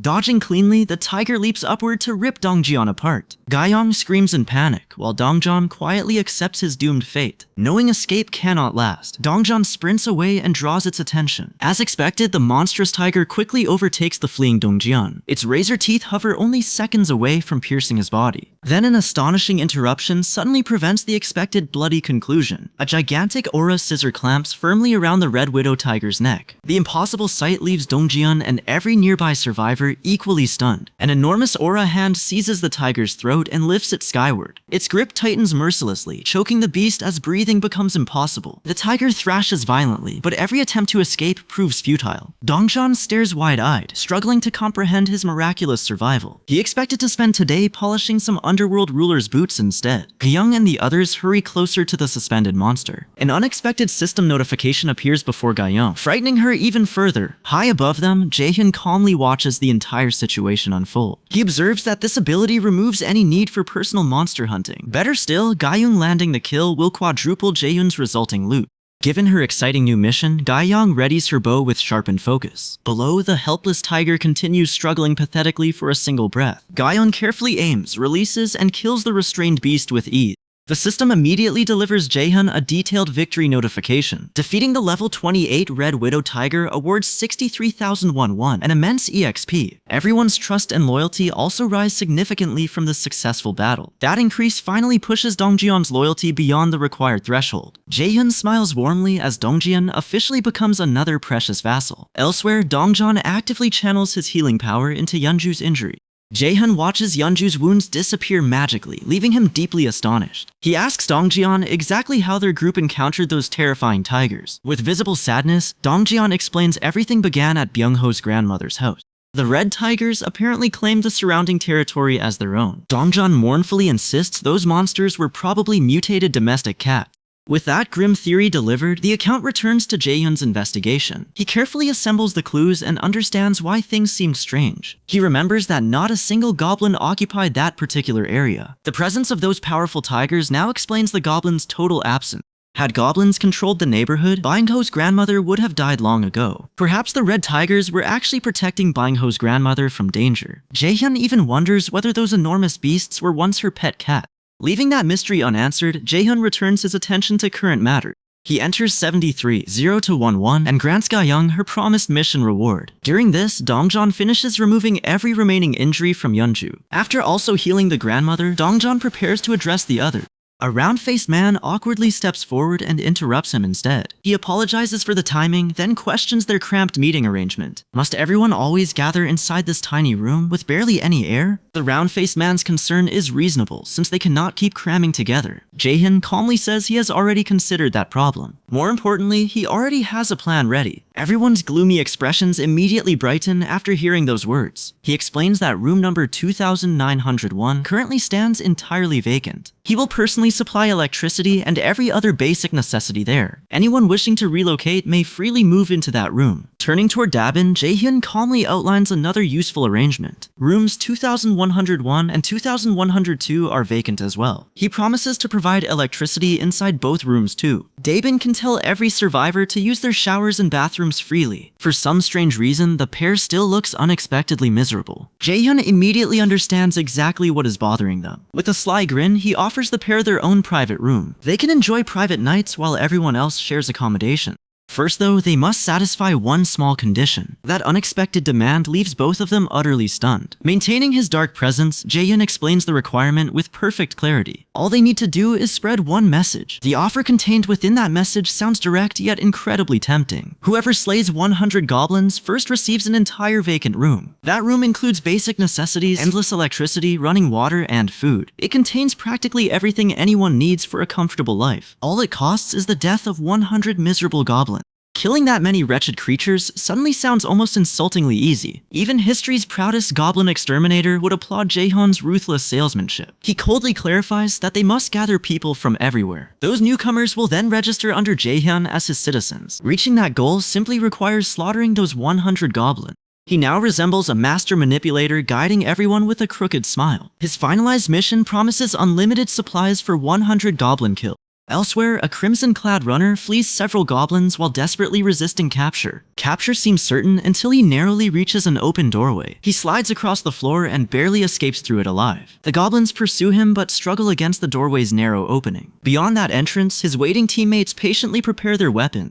They are positioned perfectly to butcher every goblin squeezing through. The Crimson Runner was merely bait for their carefully prepared ambush. Using that cruel trick, the group kills each trapped goblin effortlessly. Their battle quickly becomes a vicious and hopelessly one-sided massacre. I will call their swaggering leader the Spear Bully. The Spear Bully hurls his weapon and kills the final goblin. He proudly shows off his finishing strike before the entire team. The Crimson Runner feels no happiness about their apparent victory. Only he must repeatedly gamble his life while everyone claims easy kills. Frustration erupts as he bitterly protests, always serving as disposable bait. Hearing that complaint sends the Spear Bully into a furious rage. He coldly calls the Crimson Runner a worthless and pathetic loser. Without his leadership, the Crimson Runner would supposedly die like a stray dog. The Spear Bully orders him to behave like an obedient hound. Otherwise, the goblins will soon receive him as their next meal. Cornered by the threat, the Crimson Runner has no choice but apologizing. After claiming 100 kills, the Spear Bully confidently seeks his promised reward. His confidence collapses when Dabin says another team finished first. The surprising winner is actually Dabin's own brother. Dabin's brother earned the room first after killing 100 goblins. Instead of keeping it, he gives the promised room to an elderly couple. The Spear Bully reacts to this outcome with immediate fury. He loudly complains that the entire decision is blatantly unfair. Dabin's brother calmly mentions a special arrangement prepared for their team. They must report to the 30th floor to receive their reward. Still seething, the Spear Bully reluctantly heads toward that floor. Inside the elevator, he wears a revolting and mocking grin. He questions why Dabin shows Jaehyun such extraordinary respect. The Spear Bully laughs at the thought of Jaehyun being some god. His ridicule continues as he labels Jaehyun an absurd cult leader. The Crimson Runner's real name is finally revealed as Siwoo. Siwoo discreetly objects to the Spear Bully's insulting remark. Gaehan genuinely protects and supports them, so Siwoo discourages such slander. Everyone also clearly prefers remaining on his favorable side. The spear bully stares coldly at Siwoo after hearing that defense. His chilling silence promises their argument is nowhere near finished. The elevator doors slowly open upon reaching the 30th floor. Still furious, the spear bully whispers that Siwoo's reckoning comes later. As they exit, Jaehyun calmly approaches with an intensely chilling present. One hand rests casually inside his pocket as he advances. His icy eyes remain firmly fixed upon every team member. His intimidating aura instantly shocks the entire group into silence. The spear bully quickly regains composure and introduces himself with forced politeness. He clearly hopes his courteous introduction will soften the tense atmosphere. He casually shakes the spear bully's hand, easing none of the tension. In an even voice, Jaehyun praises their unusual barrier technique. He also commends the group's clever methods for hunting monsters. The spear bully stares at Jaehyun, stunned by this knowledge. Growing nervous, the spear bully asks how Jaehyun knows their tactic. He ignores the question and moves directly toward his real purpose. Apartments 1301 and 1502 will now receive electricity, water, and gas. Still doubtful, the spear bully cautiously asks how that could happen. Jaehyun explains that their successful hunt killed 100 goblins. Those restored utilities are simply the reward they have earned. Without pausing, Jaehyun's face slowly twists into a deeply disturbing smile. His freezing voice recalls the spear bully's earlier mockery inside the elevator. Specifically, Jaehyun mentions being ridiculed as some supposed cult leader. He has no desire to be worshipped or imitate any god. Such an absurd role holds absolutely no interest for Jaehyun. Everyone remains speechless, trapped between terror and bewilderment. Somehow, Jaehyun heard the spear bully's private elevator remark. The frightened group wonders whether security cameras cover every corner. Wearing an openly unhinged grin, Jaehyun smoothly changes the subject. He casually says that he needs one small favor from them. Now the spear bully and his group sprint desperately from enormous orc.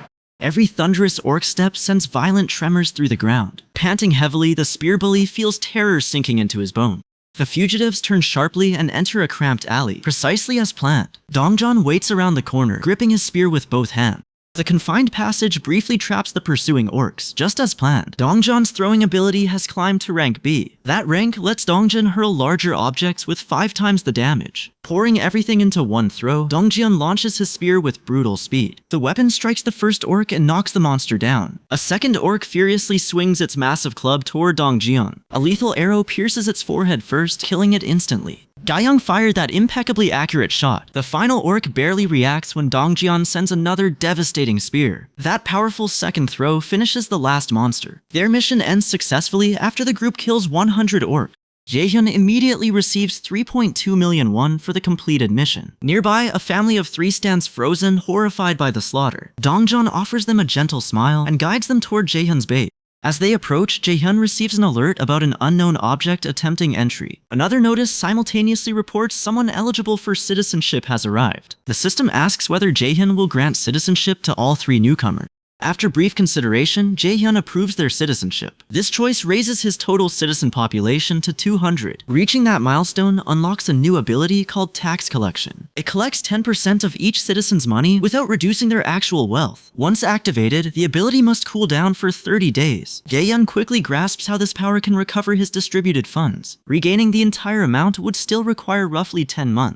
Saving his parents remains urgent, leaving no time for delays. Jaehyun orders Dongjeon's team directly toward the neighborhood housing his parents. To accelerate everything, Jaehyun advances 30% of the funds. He considers this early distribution a necessary investment. A fresh notification announces that House Declaration has reached level 10. The achievement also awards Jaehyun 3 more skill points. Agonizing pain tears through his liver, kidneys, and heart once again. His domain expands dramatically, growing to nearly twice its former size. The enlarged territory now covers almost every nearby building. System confirmation declares the entire building to be Jaehyun's home. Another message announces a 1 billion won subsidy deposit and unlocks construction. He carefully examines every newly displayed construction option. A solar generator costs 133 million won. The store requires 219 million won, while the gym costs 300 million won. Although his subsidy totals 1 billion won, the generator earns little annually. Its yearly income amounts to only 30 million won. Recovering its price would take at least 5 full years.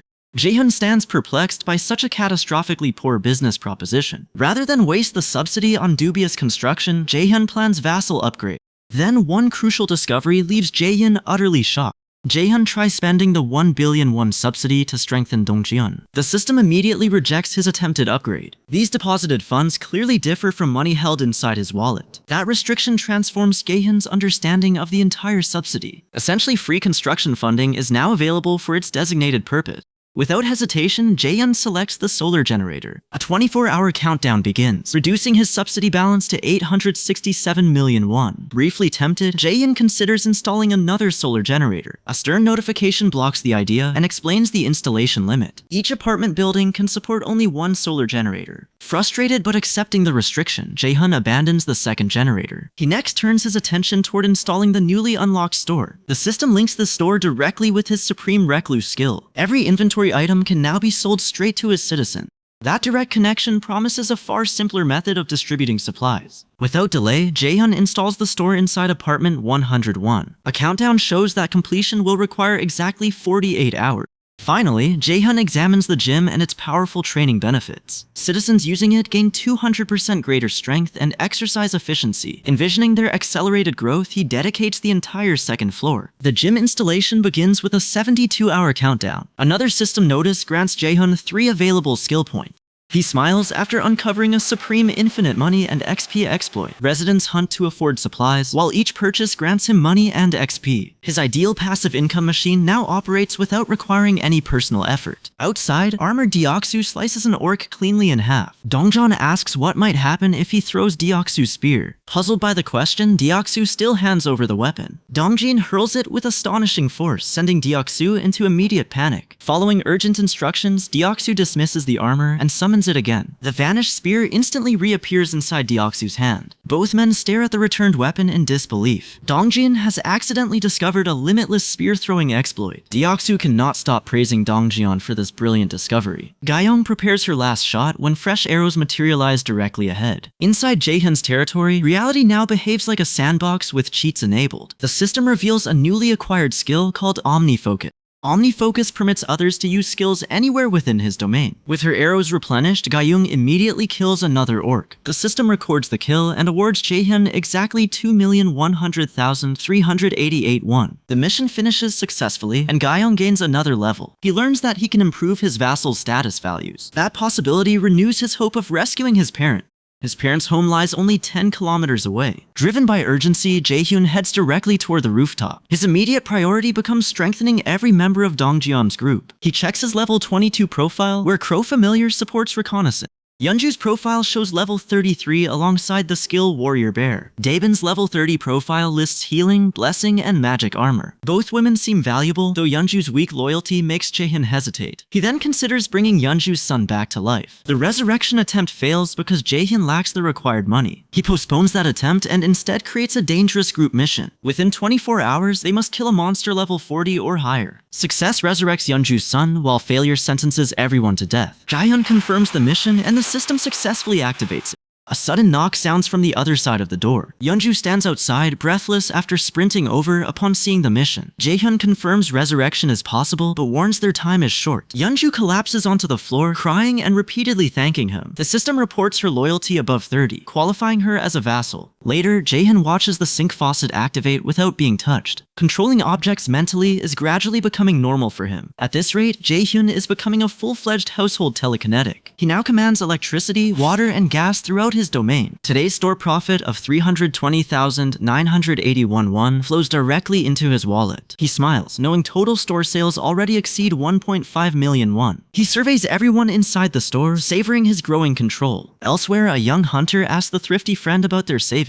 The thrifty friend explains that their desired bow costs 150,000 won. They possess only 10,000 won and need another 2 weeks. The young hunter laughs, reminding him that food still costs money. The thrifty friend responds to that reminder with obvious irritation. Since the store opened, Jaehyun sees daily life transforming around him. Even tiny coin rewards now push residents toward hunting. The population panel reads 789 out of 11,000, still painfully sparse. Jaehyun expects that number to begin rising much faster. Another notification credits him with defeating a level 18 orc. That kill adds 1.2 million won to his earning. Yeonju rampages through goblins and orcs while using Warrior Bear. Gaiyong and Dabin approach to check how she is doing. Yeonju apologizes for claiming nearly every monster herself. Gaiyong smiles and assures her that nobody minds. Jaehyun considers this team arrangement a particularly smart decision. Yeonju's updated status shows level 40 and the title 9th Belle. Both her trust and loyalty have climbed to 66. Her wildest ability is the rank S skill Berserk. Seeing blood increases Yeonju's strength by an overwhelming 300%. As Jaehyun studies those powers, a sharp cracking noise rings out. The three women spot a gigantic orc emerging from the shadows. Yeonju instantly assumes beast form and charges with ferocious maternal fury. She attacks, and the struggle quickly settles into an even match. Gayoung fires an arrow, but the orc blocks it using its axe. Rage surges through Yeonju, strengthening her until her body doubles in size. She launches another overwhelming attack at the now doomed Orc Lord. The Orc Lord cannot react as Yeonju crashes into him. The system confirms Yeonju's victory over the hulking enemy. She fells the level 28 Orc Lord and reaps a huge reward. Another alert announces that Yeonju has unlocked an outpost. Establishing it requires a knight to reside there for 7 days. The outpost also carries a staggering price of 1.3 billion won. Jaehyun finds both the price and waiting period far too excessive. He ultimately decides not to proceed with the plan. He still knows an outpost would greatly benefit his growing family. Relocating his grandparents there, though, would be far from simple. For now, he can only pray they remain alive. Strengthened by that hope, Jaehyun makes a decision for tomorrow. He will send Dongjeon's group directly toward his family's main residence. At the subway, Dongjeon watches Yeonju's battle with stunned disbelief. Yeonju brutally shreds the orcs, even as they plead for mercy. Dongjeon wonders how Jaehyun ever recruited someone this overwhelmingly powerful. He also notices Yeonju concentrating her attacks upon the remaining goblin. A system mission suddenly orders their return within 1 hour. Dongjin knows even the simplest assignment can unravel without warning. The rest of Dongjeon's group arrives, announcing they must head back. Dongjeon summons his crow familiar and sends it scouting ahead. Viewing the route through its eyes, he confirms their path is clear. With that assurance, the entire group begins moving through the subway. Dongjeon notices a rat nearby, but it quickly vanishes from sight. He dismisses the animal, although an uneasy feeling continues bothering him. While climbing the stairs, Dongjeon suddenly glances over his shoulder. 2 tiny crimson lights glare at him from within the darkness.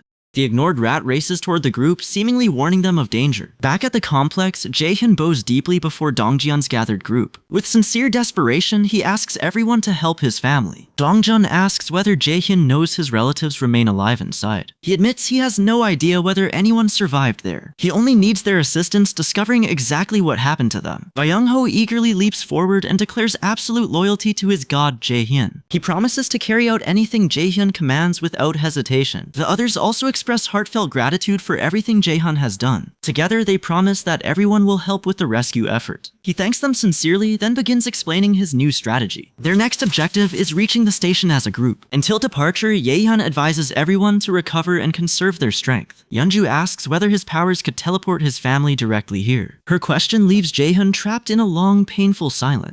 He remembers attempting that exact solution several times without any success. His teleportation only works on people currently located inside his domain. He admits his abilities cannot accomplish every impossible task. Even so, he vows to honor the promise he previously made Yeonju. A system alert announces that Yeonju's trust has risen again. Yeonju smiles warmly and thanks Jaehyun for giving her hope. He returns her smile, then encourages everyone to get some rest. One after another, the members quietly leave the room. Once everything settles, another notification appears before Jaehyun. An unauthorized entity is currently attempting to enter his protected territory. Jaehyun grants the intruder citizenship, causing Yejin's profile to appear. The profile identifies Yejin as level 31 with 0 trust. Her listed ability bears the unusual title, Rat Queen. Jaehyun stares at this bizarre information, utterly perplexed. Apparently, they have gained a woman capable of transforming into a rat. Earlier, Yejin spots Dongjeon's group slaughtering orcs inside the subway. Curious about these capable survivors, she secretly follows them through the tunnel. Her pursuit eventually leads her directly to Jaehyun's crowded residential complex. Children play happily outside, while busy residents continue their daily tasks. Watching through her rat form, Yejin cannot believe such peace exists. She scurries toward the apartment building, but strikes a glowing blue barrier. A system interface asks whether she wishes to become a citizen. The rat only squeaks in response, and nothing initially happens. Yejin grows increasingly desperate as the barrier continues blocking her entrance. Thankfully, the interface updates and officially approves her citizenship. Yejin immediately races inside, where her arrival triggers instant chaos. Residents scream upon spotting the rat and attempt to crush it. Fleeing their attacks, Yejin accidentally darts inside the training room. There, she discovers numerous residents intensely lifting heavy weight.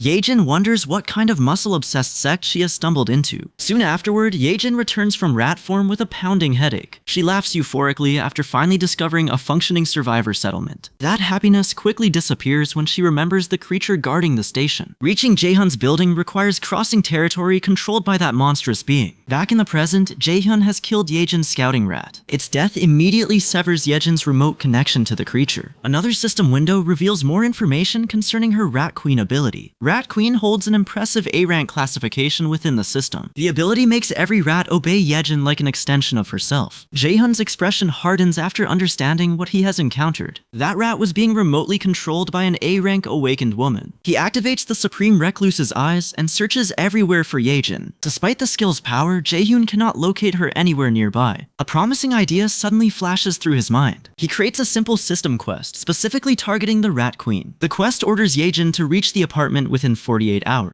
Its reward consists of 1 cola and a chocolate bar. While reviewing the quest, Jaehyun remembers his failed family teleportation attempt.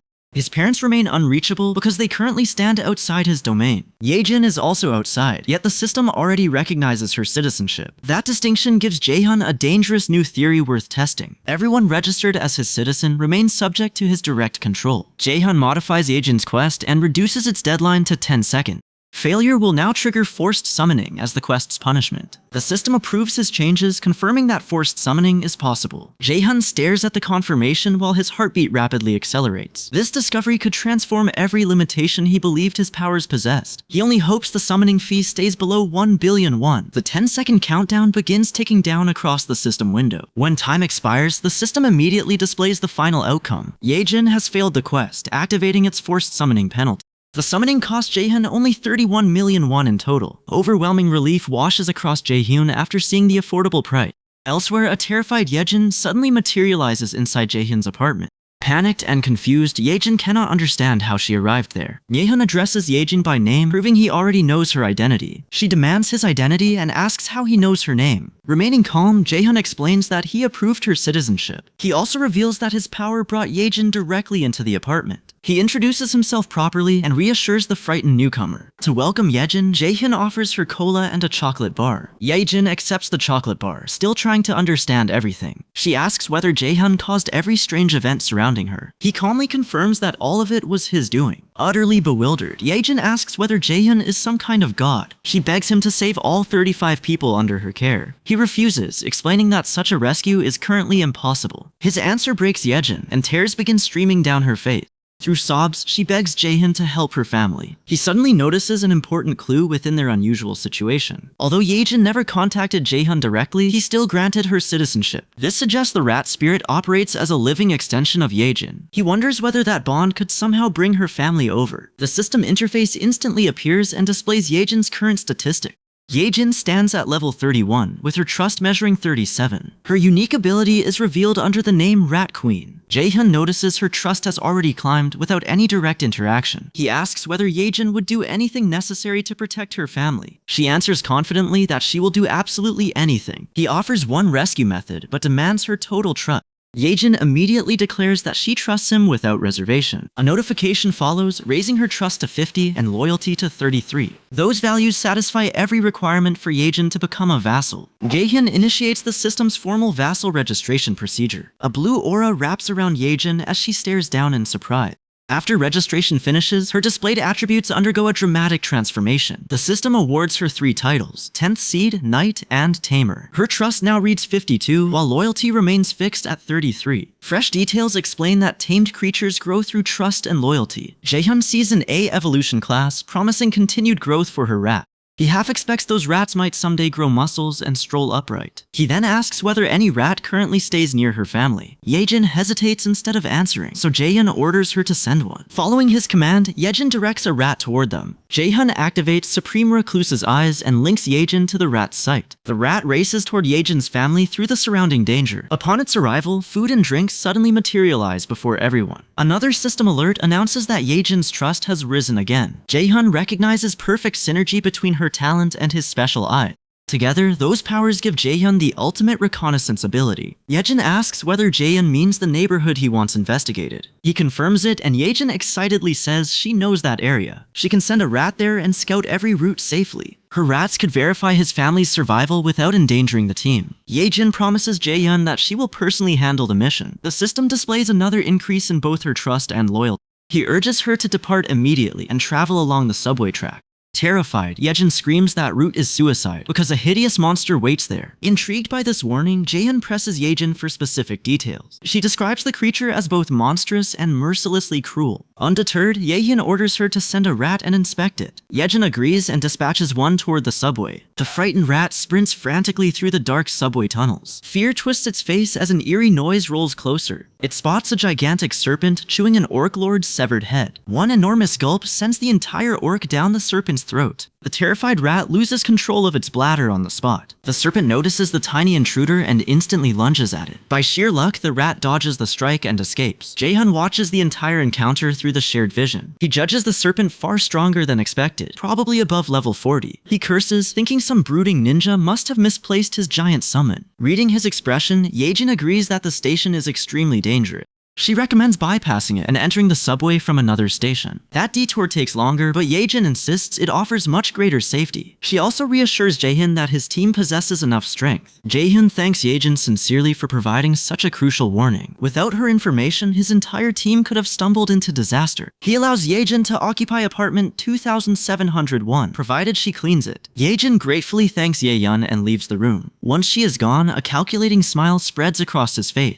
Previously, avoiding that monster would have been his only sensible choice. Yejin's new abilities change everything and open a far more devious option. Jaehyun begins forming an evil plan around their combined power.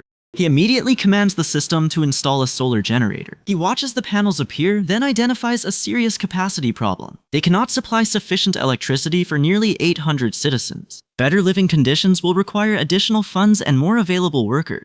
Jaehyun designs 3 rotating shifts for facility maintenance and resource gathering. Ultimately, he decides aggressive hunting offers the only practical solution. Elsewhere, Dongjeon's team races away from a swarm of bat-like monsters. Gyeong and her companions fire arrows, dropping the pursuers with ease. When the fight ends, Gyeong checks whether anybody suffered injury.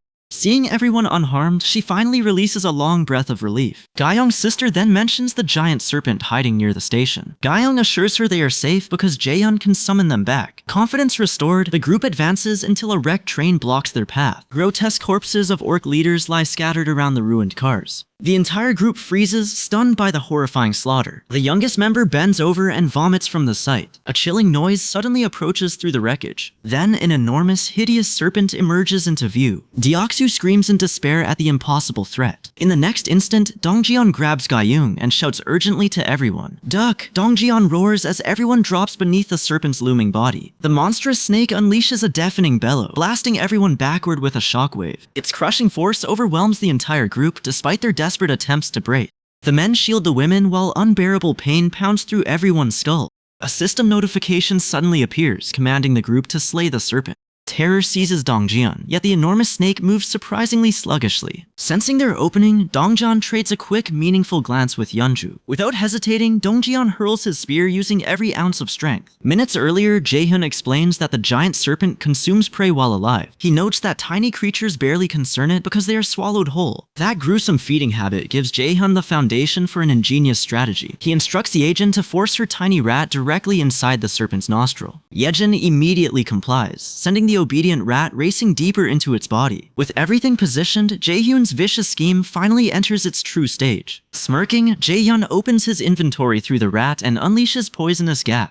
Poison alone cannot satisfy Jaehyun, so he pours gasoline into the serpent's stomach. He ignites the fuel violently, setting the monster ablaze from within. Flames erupt instantly, tearing apart the serpent's body from the inside. Even Yejin reels as the tremendous internal blast shakes everything around her. Jaehyun promptly checks Yejin's condition, but she assures him she remains unharmed. After praising Yejin's bravery, Jaehyun turns his attention toward the battle again. Studying the battlefield, Jaehyun deliberately chooses not to finish the serpent himself. Instead, his knights Dongjeon and Yeonju will land the decisive final strike. Their finishing blow will grant Jaehyun 6 times the experience and reward.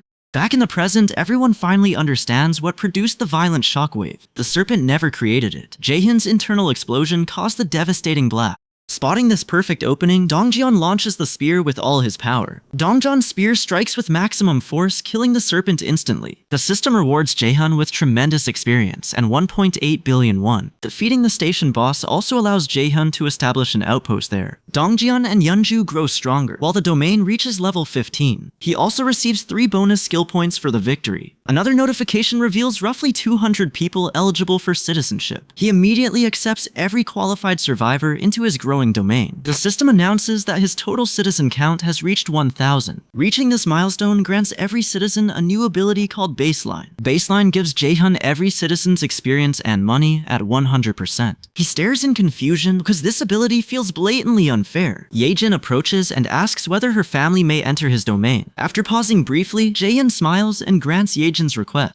Overjoyed by his answer, Yejin warmly expresses her gratitude. Jaehyun then asks whether Yejin can control the rats again. Yejin confirms that her beast-taming power remains available. Elsewhere, Yejin's rat reaches another location and encounters Dongjian's group. A horrific massacre surrounds them, with hundreds of orcs lying dead. Many corpses have even been half-devoured by unknown attackers. Yejin's rat scurries ahead, signaling for the group to follow. Startled, Deoksu wonders whether this rat represents another Jaehyun ability. Curiosity wins, and the entire group follows their tiny guide. Back inside, Jaehyun disables Supreme Recluse's eyes and enters his room. With immediate dangers handled, Jaehyun turns toward his personal development. 3 unused skill points now wait for Jaehyun's decision. His expanding territory makes strengthening Omniscient Eyes the smartest choice. That power complements Yejin's rat control and sharpens their coordination. As Jaehyun upgrades it, piercing agony suddenly tears through his head. Jaehyun then grants Yejin 3 additional rooms, believing she has earned them. Delighted, Yejin thanks Jaehyun and vows to work without rest. A new notification immediately appears in front of Jaehyun. It reports increases in Yejin's trust and loyalty level. Dabin, Hyungjun, and Siwo also gain greater trust and loyalty. Studying the interface, Jaehyun remembers leveling up and neglecting his reward. Among them waits a newly unlocked Guardian Beast management system. Opening its menu nearly makes Jaehyun faint on the spot. The unlock requirement reads exactly 1000,011, leaving Jaehyun stunned. A gentle voice interrupts his thoughts and requests a private conversation. Jaehyun welcomes her inside, and the visitor turns out to be Yejin. Youngest in Jaehyun's group, Yejin looks visibly nervous. She says an important matter has been weighing on her. Jaehyun offers Yejin a seat and waits for her explanation. With a trembling apology, Yejin asks permission to leave the group. She considers herself useless and thinks nobody would notice her disappearance. Jaehyun gently urges Yejin to continue speaking. Yejin bursts into tears, admitting the monsters terrify her. Near her colleagues, she cannot safely release her poison mist. That restriction leaves Yejin convinced she contributes nothing. Jaehyun has already anticipated this painful conversation. He knows mishandled poison mist can endanger everyone nearby. Still, Jaehyun reassures Yejin that her timing is ideal. He currently needs someone trustworthy to help him. Dabin has exhausted herself tending the wounded and requested assistance. The role requires honesty and compassion, making Yejin the right choice. Jaehyun reminds her that persistent effort means nobody is useless. Her poison mist remains unique, and Jaehyun promises its moment will come. If fighting outside feels impossible, Yejin can support everyone indoors. Jaehyun then bows deeply to Yejin. His gesture shocks Yejin, then moves her into a grateful smile. A fresh system notice appears, displaying information about Yejin. Yejin's displayed loyalty climbs all the way to 100. Wiping away her tears, Yejin vows to give everything she has. Jaehyun smiles and promises he will keep relying on her. Moments later, Jaehyun considers unlocking the newly available feature. The interface opens and lists its requirement as 1,000 to 1,001 to 1. Deciding the cost is worthwhile, Jaehyun selects yes. A golden magic circle forms, revealing a golden crystal egg. Cracks spread across the egg as brilliant light bursts outward. The glare becomes so intense that Jaehyun shuts his eye. When the radiance fades, an adorable little black bird remains. He activates the Supreme Recluse's eyes to inspect it. The creature is a level 1, 3-legged divine raven. It carries solar energy but remains a vulnerable newborn. The information says it needs protection and sunlight to mature. Jaehyun gives the tiny raven the name Little Blackie. Little Blackie excitedly flaps its wings without stopping. Watching the restless display, Jaehyun understands that Little Blackie is hungry. He offers Little Blackie a bag of chips. Little Blackie happily devours every chip inside the bag. After eating, Little Blackie dozes off like an idle house cat. A new system alert suddenly appears for Jaehyun. Little Blackie gains a level, boosting solar generator efficiency by 100%. He recalls each generator producing roughly 80,000 to 100,000 won daily. With Little Blackie's boost, the annual gain rises to 90,000 won. He decides to install solar generators across the 10 new buildings. A 24-hour countdown immediately begins for the installation. Satisfied with everything, Jaehyun heads toward apartment 3001. Hyungjun opens the door, and Jaehyun immediately greets him. Jaehyun asks Hyungjun to take responsibility for managing his money. The unexpected request leaves Hyungjun frozen in shock. Earlier, Jaehyun had considered how his tax collection ability worked. Entrusting someone with money would generate 10% profit every month. Jaehyun chose Hyungjun because his trust and loyalty were both high. Back in apartment 3001, Hyungjun remains stunned by the proposal. Jaehyun checks Hyungjun's status as the trust entry begins appearing. Hyungjun's trust settles at 89, while his loyalty reaches 98. His displayed power is an ability called Gorilla Strength. Satisfied with those numbers, Jaehyun confidently confirms his choice. Without explaining himself, Jaehyun transfers 1 billion won into Hyungjun's wallet. A system message immediately verifies the successful payment. The quest charges 100,030,000 won altogether. That total already includes the system's 10% transaction fee. Despite the steep expense, Jaehyun considers the investment worthwhile. Hyungjun's trust rises, and his loyalty reaches the maximum score of 100. Because Hyungjun already serves him, Jaehyun's vassal capacity also expands. Hyungjun asks whether the money should remain untouched inside his wallet. Seeing Hyungjun's flawless loyalty, Jaehyun tells him not to worry. He may spend a little whenever genuine needs arise. Delighted by that permission, Hyungjun gratefully thanks Jaehyun. Dabin soon arrives with a question about selecting her new teammate. She asks whether Jaehyun will let her recruit anyone she chooses. He approves and specifically permits Choi to join her team. Since Dabin will lead them, Jaehyun grants her twice the normal pay. The generous announcement brightens Dabin's mood and instantly raises her loyalty. After thanking Jaehyun, Dabin leaves to search for Choi. Alone again, Jaehyun draws a deep breath and steadies himself. A serious and painful discussion can no longer be postponed. With firm resolve, he heads toward apartment 2109. Dongjun's group is gathered together inside that apartment. He assembles everyone and describes the danger awaiting near the station. An unimaginably powerful monster is positioned somewhere within that area. Despite that threat, the surrounding district remains relatively secure. Neither the nearby streets nor subway tracks currently contain monsters. Monster numbers are also low between the two neighboring stations. Jaehyun knows they must exploit this rare opening immediately. While addressing everyone, Jaehyun remembers Choi's earlier emotional outburst. That memory reminds him these people are gambling their lives for him. Their sacrifice places an enormous burden upon Jaehyun's shoulder. Yejin's efforts allowed them to uncover the station threat much earlier. A delayed discovery would have placed everyone in lethal danger. Finding the threat ahead of time gives their side an advantage. Daeyeon accepts that this transformed world follows merciless rule. Death can claim anyone, regardless of his wishes. Even so, he desperately wants to protect everyone he cares about. After weighing everything, Jaehyun announces tomorrow morning's journey southward. Back in his room, a fresh system window greets Jaehyun. The solar generator's output has now increased by exactly 100%. His black cat also gains another level and unlocks 2 powers. Those new abilities are solar power and elemental magic. As the black cat's owner, Jaehyun inherits the unlocked power.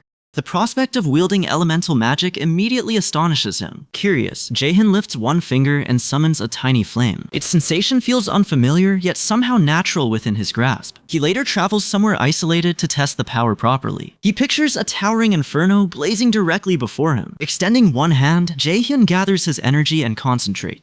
Only another weak little flame flickers into existence. Initial disappointment quickly gives way to his growing curiosity. He recalls the unusual gas produced through another ability. Combining that gas with fire could create a devastating explosion. His flame resembles a newborn spark for now. Someday, it can mature into a monstrous and terrifying power. Excitement surges through Jaehyun as he concludes the experiment. With testing finished, Jaehyun returns to his home. Another notification appears while Jaehyun sits down to eat. It reports the successful construction of 2 solar generators. He smiles while considering the Black Cat's 3 recent levels. Her enhancement makes each generator 8 times stronger than normal. Any surplus electricity is automatically converted into additional money. Greater power production means Jaehyun gains greater personal freedom. His circumstances are finally becoming almost unbelievably favorable. During the meal, Yejin enters and thanks Jaehyun for her break. He says she earned that rest through her exceptional abilities. He openly admits that he already needs her assistance again. Dongjeon's group is currently waiting at the nearby station. Jaehyun wants Yejin to guide them through the subway route. Yejin agrees because her rats are already scouting the tracks. According to Yejin, they can safely reach the next major station. Jaehyun asks what awaits them beyond that particular stop. Yejin's expression hardens as she considers the route ahead. She warns that serious danger begins around Seoul's central station. Rather than describing everything, Yejin suggests Yehyun personally witness it. Yejin immediately sits down and activates her beast-taming power. He invokes his eyes of the Absolute at the same time. Their abilities connect Jaehyun directly with one rat's vision. The horrifying scene beyond leaves Jaehyun entirely unprepared. Mountains of broken debris obstruct nearly every possible route. Floodwater covers the tracks, making forward movement utterly impossible. Yejin explains that another rat ventured even farther ahead. That scout discovered destruction stretching across the entire area. Not a single structure remains intact within its view. Jaehyun wonders what kind of force could cause such devastation. Fear immediately turns his thoughts toward his missing parent. He cannot stop wondering whether they are still alive. Something alarming suddenly appears within the rat's shared vision. His eyes widen when he recognizes an enormous footprint. Its colossal size suggests one step could flatten an entire building.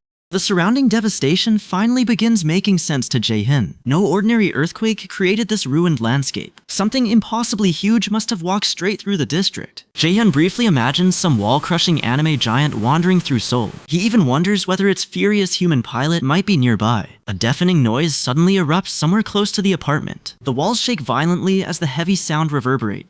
Every following impact feels stronger than the one preceding it. Jaehyun fears that the unknown monster may be approaching them. Relentless tremors continue spreading through the entire building. Concerned, Jaehyun wonders whether their home might collapse. Another massive jolt shakes the structure around them. Jaehyun quickly asks whether Yejin has been injured. Yejin assures him she is fine but questions the cause. An urgent shout suddenly summons Jaehyun from near the elevator. Jaehyun and Yejin rush outside and find Hyungjun panicking. Jaehyun demands an explanation, but Hyungjun only motions them onward. Jaehyun, Yejin, and the others hurriedly follow Hyungjun. A crushing sense of dread grows stronger with every step. Inside Hyungjun's room, they witness a 60-meter titan destroying buildings. The creature demolishes massive structures as though they weigh nothing. It is a towering cyclops bearing one enormous crimson eye. Staring at the impossible monster, Jaehyun quietly begins to mutter. His darkest feelings always seem destined to become reality. Jaehyun watches helplessly while the cyclops advances, pulverizing buildings along its path. Dongjun and the others panic as the enormous threat approaches. Even Jaehyun feels genuine terror tightening around his heart. He doubts whether he can defeat a titan or protect everyone. The pressure nearly shatters him, but Yeonju steps forward resolutely. She intends to fight and avenge her murdered son. Jaehyun sees unwavering focus and fierce determination burning within her eye. Her courage restores his faith when the system interface suddenly appears. A new quest orders them to kill the Cyclops within 24 hours. Success grants Yeonju's son one full day of resurrection. Failure sentences Jaehyun to an entire day of agony. Without wasting another second, Jaehyun begins briefing the gathered fighters. Team 1 consists of Yeonju, Dongjeon, Dabin, and Deoksu. The second team includes Ga-young, Byung-ho, and the Quiet Fighter. Jaehyun and Yejin form the third and final team. He will secure the area while everyone else assumes assigned positions. He reminds them that their strength and courage remain essential. Every fighter obeys and immediately heads toward the designated location. Yejin reports that residents with military backgrounds await near the gate. Everyone else has already been evacuated into the basement. Jaehyun thanks Yejin and tells her to shelter downstairs too. Fear makes Yejin hesitate, yet she still wants to assist. He notices both terror and bravery struggling across her expression. Yejin openly admits her fear, but insists upon contributing somehow. Her honesty makes Jaehyun smile before directing her toward the gate. Only a disappointingly small group has gathered there to fight. Most residents have chosen hiding over confronting the approaching monster. While Jaehyun considers this, the scarlet-jacketed man approaches him cautiously. The scarlet-jacketed man asks Jaehyun what everyone should do next. He asks about the community leader and the twin brothers. The scarlet-jacketed man averts his gaze and answers with silence. That wordless reaction tells Jaehyun everything he needs to know. The community leader and twin brothers have escaped into the basement. A heavy wave of disappointment washes over Jaehyun. Hundreds followed their example, ignoring danger to preserve their own safety. To Jaehyun, they have traded courage and responsibility for temporary comfort. Those cowards leave the burden of terror upon braver shoulders. Despite his anger, Jaehyun will always remember the 101 volunteers. None of those people misunderstand the terrifying danger awaiting them. They appear because they understand that refusing battle means universal death. Each volunteer chooses to protect both family and personal survival. Jaehyun recalls hearing that courage never requires an absence of fear. True courage means taking action while fear still grips your heart. That remembered lesson strikes Jaehyun with tremendous emotional force. Within this merciless world, frightened people who act preserve everyone else. Standing before Jaehyun are 101 living examples of genuine bravery. Without speaking, he offers heartfelt gratitude to every single volunteer, determined to reward them. Jaehyun opens his system interface.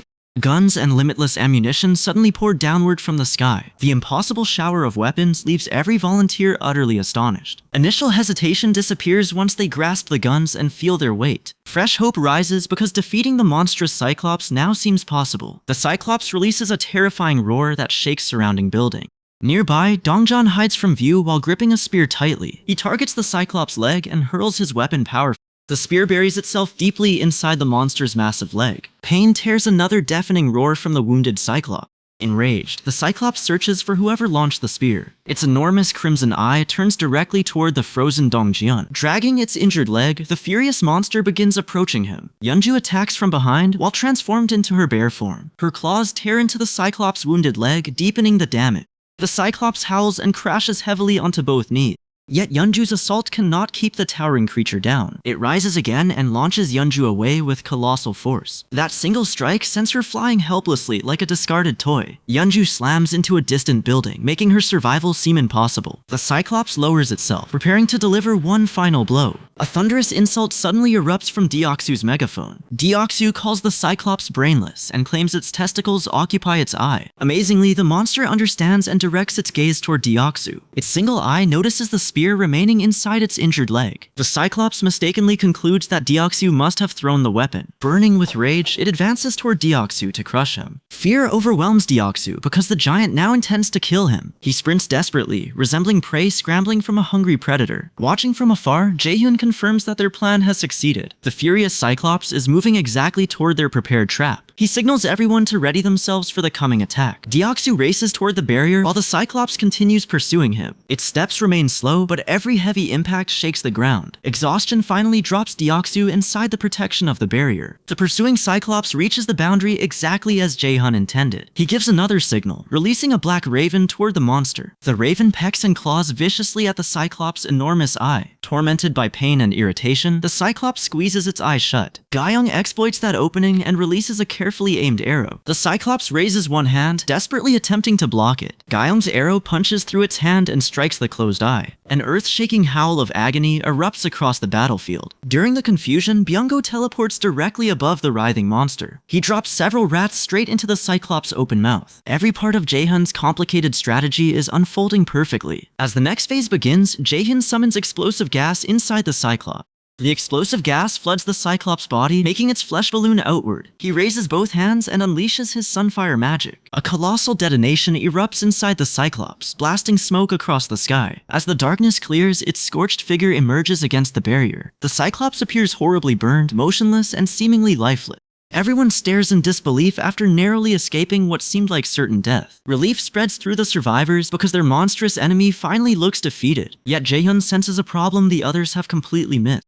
No system message appears, meaning the Cyclops remains alive. He immediately warns everyone to maintain their guard. Their flawless operation suddenly begins unraveling at the worst possible moment. The heavyset ally calls Jaehyun, his voice trembling with unmistakable fear. He begs Jaehyun to turn around and look behind him. He slowly turns, then freezes at the horrifying sight. The Cyclops' crimson eye is glaring directly into Jaehyun's soul. Its bloodthirsty stare promises to swallow him alive without hesitation. Panic grips Jaehyun because the creature somehow endured that devastating explosion. The Cyclops lifts both arms and smashes them against the barrier. Although the shield survives, Jaehyun doubts it can endure another strike. He activates Invisible Hand, shielding the terrified citizens from danger. Another crushing attack lands, violently shaking the barrier without breaking it. Nearby buildings fare worse as destructive shockwaves rip through their structures. 2 or 3 more impacts will bring the entire building down. Dongyan charges forward and sends countless lethal spears raining toward the monster. Yeonju and the remaining fighters quickly add their own attack.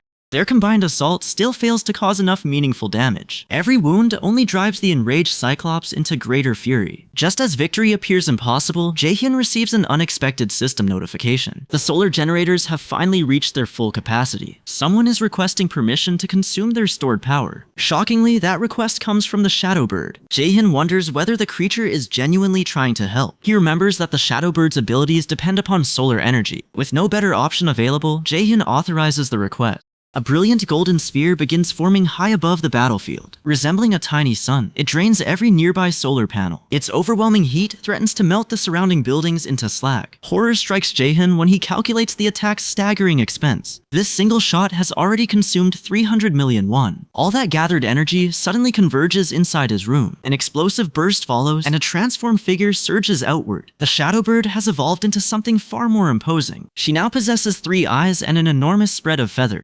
Her new form resembles a damn majestic black phoenix.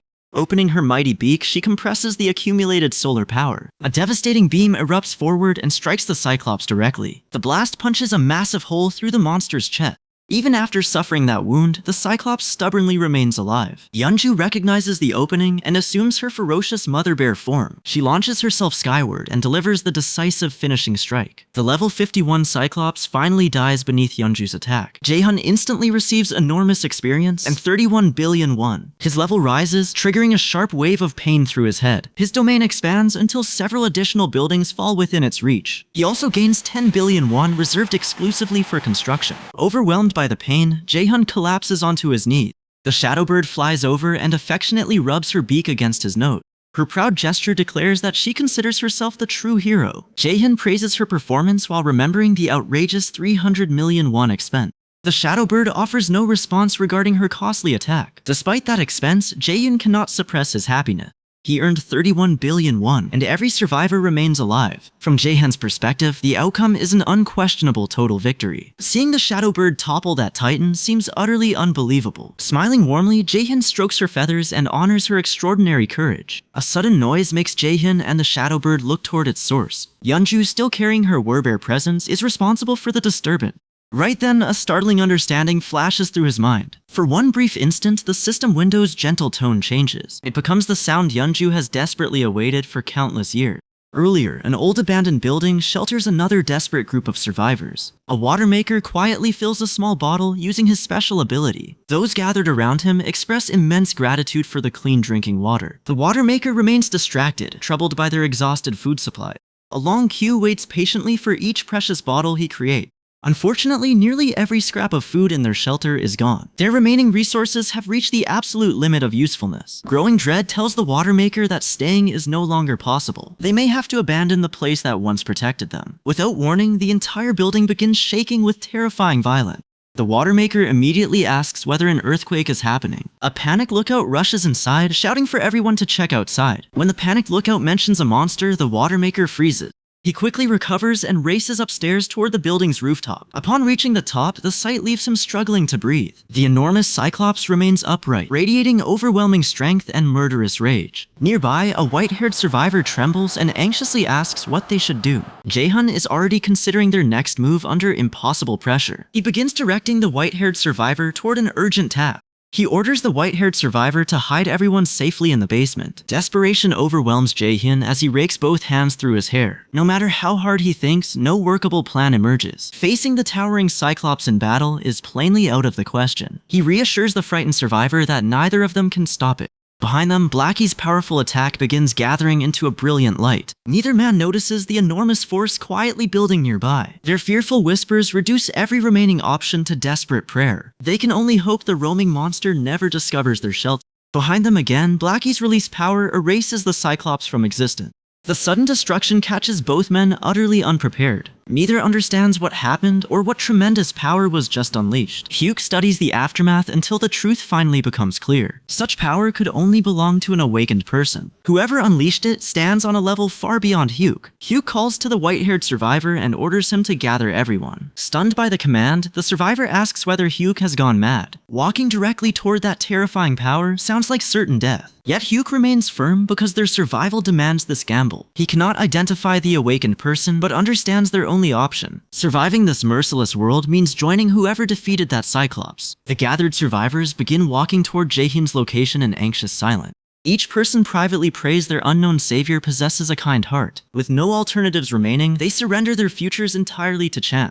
Eventually, the group reaches an apartment complex and recognizes their destination. Every building there remains untouched despite the devastation surrounding it. A wary survivor questions how these apartments endured the world's collapse. His next step sends him crashing into an unseen barrier. A system notice immediately appears, declaring that entry is prohibited. Another prompt asks whether the stranded group wishes to become citizens. Everyone accepts, and the system swiftly confirms their new citizenship. Their newly granted status also comes with an initial mission. The mission directs them toward Jaehyun's apartment on the 30th floor. Upon arriving there, they find Jaehyun already waiting for them. Strangely, Jaehyun addresses everyone by name, despite never meeting them. He then introduces himself with the same calm, controlled manner. Deep inside, Hyuk becomes certain Jaehyun subdued the gigantic Cyclops. Standing face to face with Jaehyun makes Hyuk's instincts scream even louder. Without hesitation, Hyuk reaches forward and firmly takes Jaehyun's hand. He introduces himself and sincerely asks Jaehyun to protect their group. Hyuk knows this crucial opportunity cannot be allowed to slip away. Elsewhere, Yeonju the werebear serves a warm meal in peaceful surroundings. Bright, genuine happiness fills her eyes as she cheerfully calls Siwoo. Her beloved little boy happily continues eating the meal before him. Yeonju lovingly asks Siwoo whether the food tastes good. Wearing a huge smile, Siwoo declares that everything tastes absolutely delicious. Innocent curiosity then makes him ask whose birthday they are celebrating. After all, seaweed soup is traditionally served for Korean birthdays.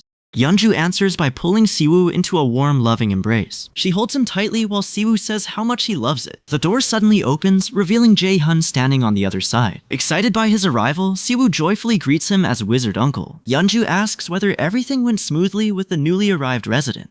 Jaehyun confirms it did and says their immediate needs are handled. He has already provided everyone with food and somewhere to stay. Jaehyun then offers an apology that leaves Yeonju visibly confused.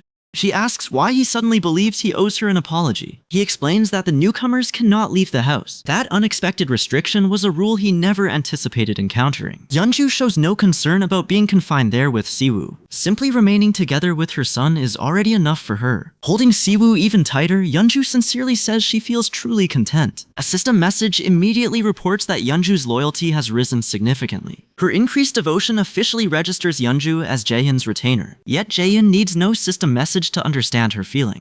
Her expression, gentle voice, and tender actions reveal a heart overflowing. Jaehyun senses Yeonju's emotions clearly without requiring any further proof. Time passes while Yeonju and Siwoo continue enjoying their reunion. Mother and son watch television together, sharing smiles and laughter. Their simple peace draws Jaehyun's thoughts toward his own absent family. He reflects on how long they have remained separated from him. He wonders how they are managing throughout this ruined world. He questions whether they are eating properly or whether they are closing his eyes. Jaehyun imagines the worst possibilities in this chaotic world. He fears his family may be sick or suffering some terrible fate. A little shadow suddenly appears, announcing itself with a faint rustle. The playful creature begins romping happily with Warbear Yeonju and Siwoo. Seeing them together settles a quiet conviction inside Jaehyun. There is no reason to hurry through this single day. For once, they can simply enjoy a peaceful, ordinary life. Jaehyun understands how desperately Yeonju worked to make today possible. He also remembers Yejin's rats are currently traveling toward the main house. Once they arrive, he can send his family everything they need. Today, though, Yeonju and Siwoo's happiness deserves his full attention. He chooses to spend every remaining moment caring for them. After all, Yeonju's only dream is finally glowing brilliantly before her. Jaehyun offers the master bedroom to Yeonju and Siwoo for tonight. Still embracing Siwoo tenderly, Yeonju suggests using another room instead. He insists because the master bedroom offers the greatest warmth and comfort. With a reassuring smile, he says giving them the room feels right. Yeonju immediately strokes Siwoo's hair with deep affection. Mother and son thank Jaehyun together for his thoughtful kindness. They soon enter the bedroom after wishing Jaehyun a good night. Siwoo gives Jaehyun a sweet little wave from the doorway. Watching them disappear inside fills Jaehyun with profound contentment. A faint smile lingers across his face afterward. The house lights gradually fade as a gentle lullaby fills the rooms. Yeonju's song drifts from the bedroom while wakeful Siwoo listens quietly. On the living room sofa, Jaehyun listens as her tender singing continues. He has not heard such a soothing melody for many years. Its warmth loosens his body and slowly lowers his eyelids.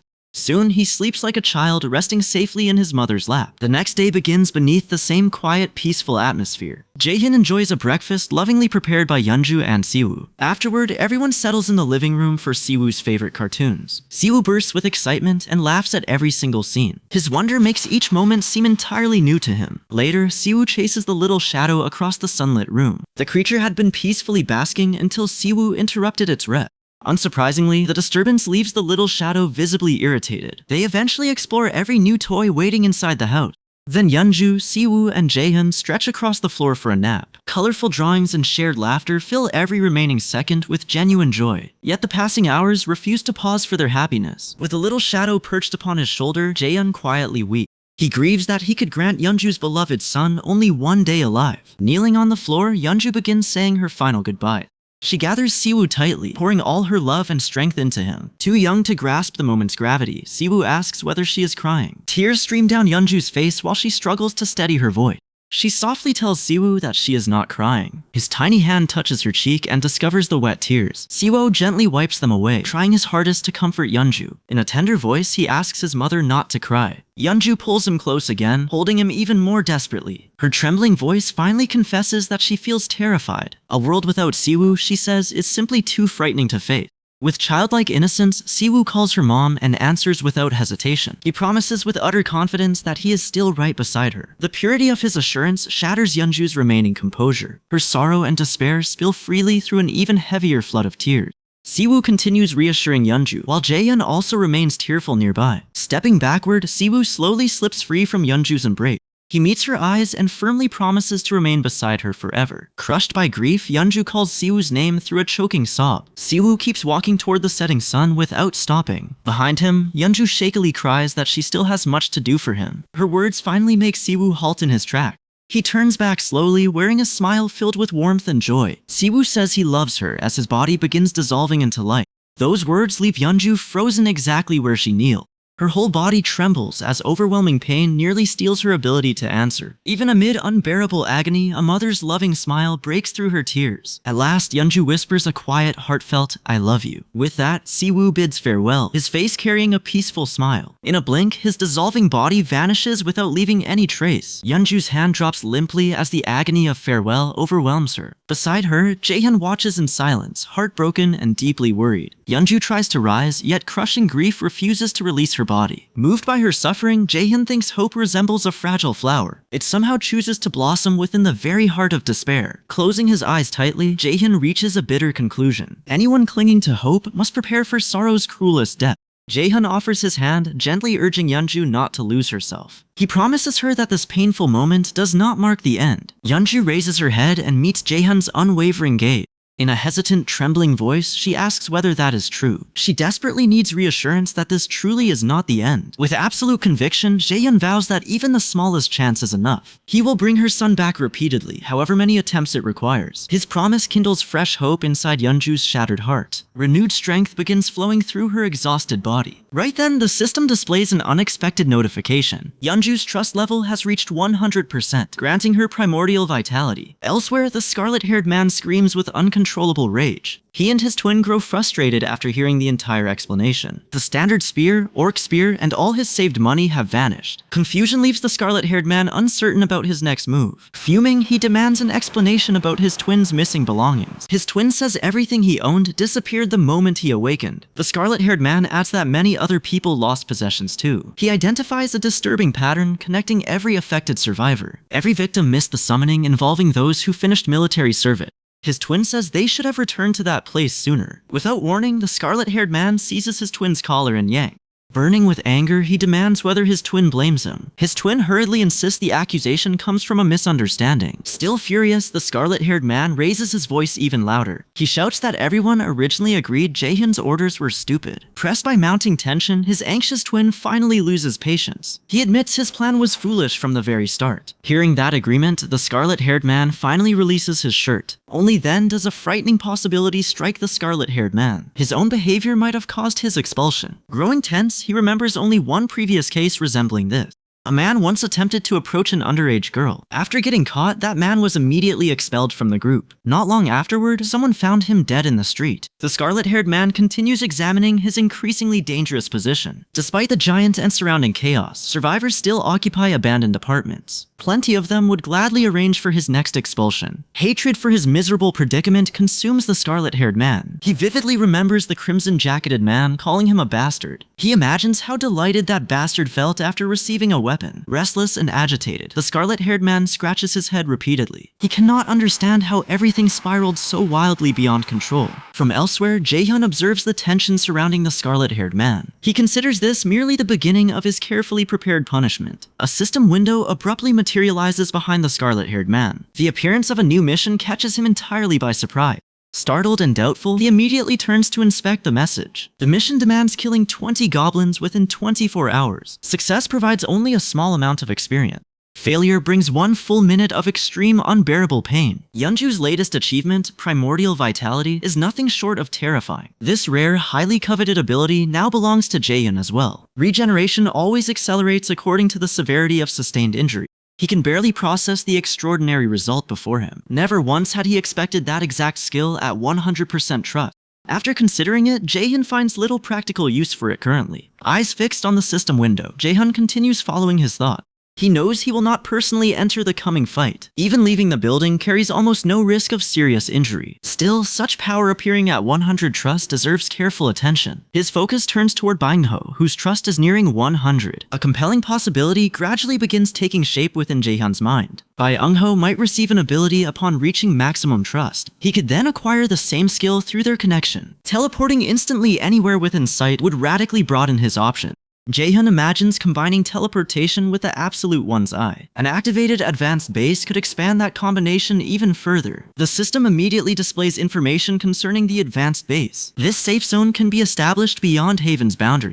Once activated, it temporarily gains the city's authority and protection. A citizen holding knight rank or higher must remain inside. Enemy occupation lasting beyond 1 day automatically destroys the base.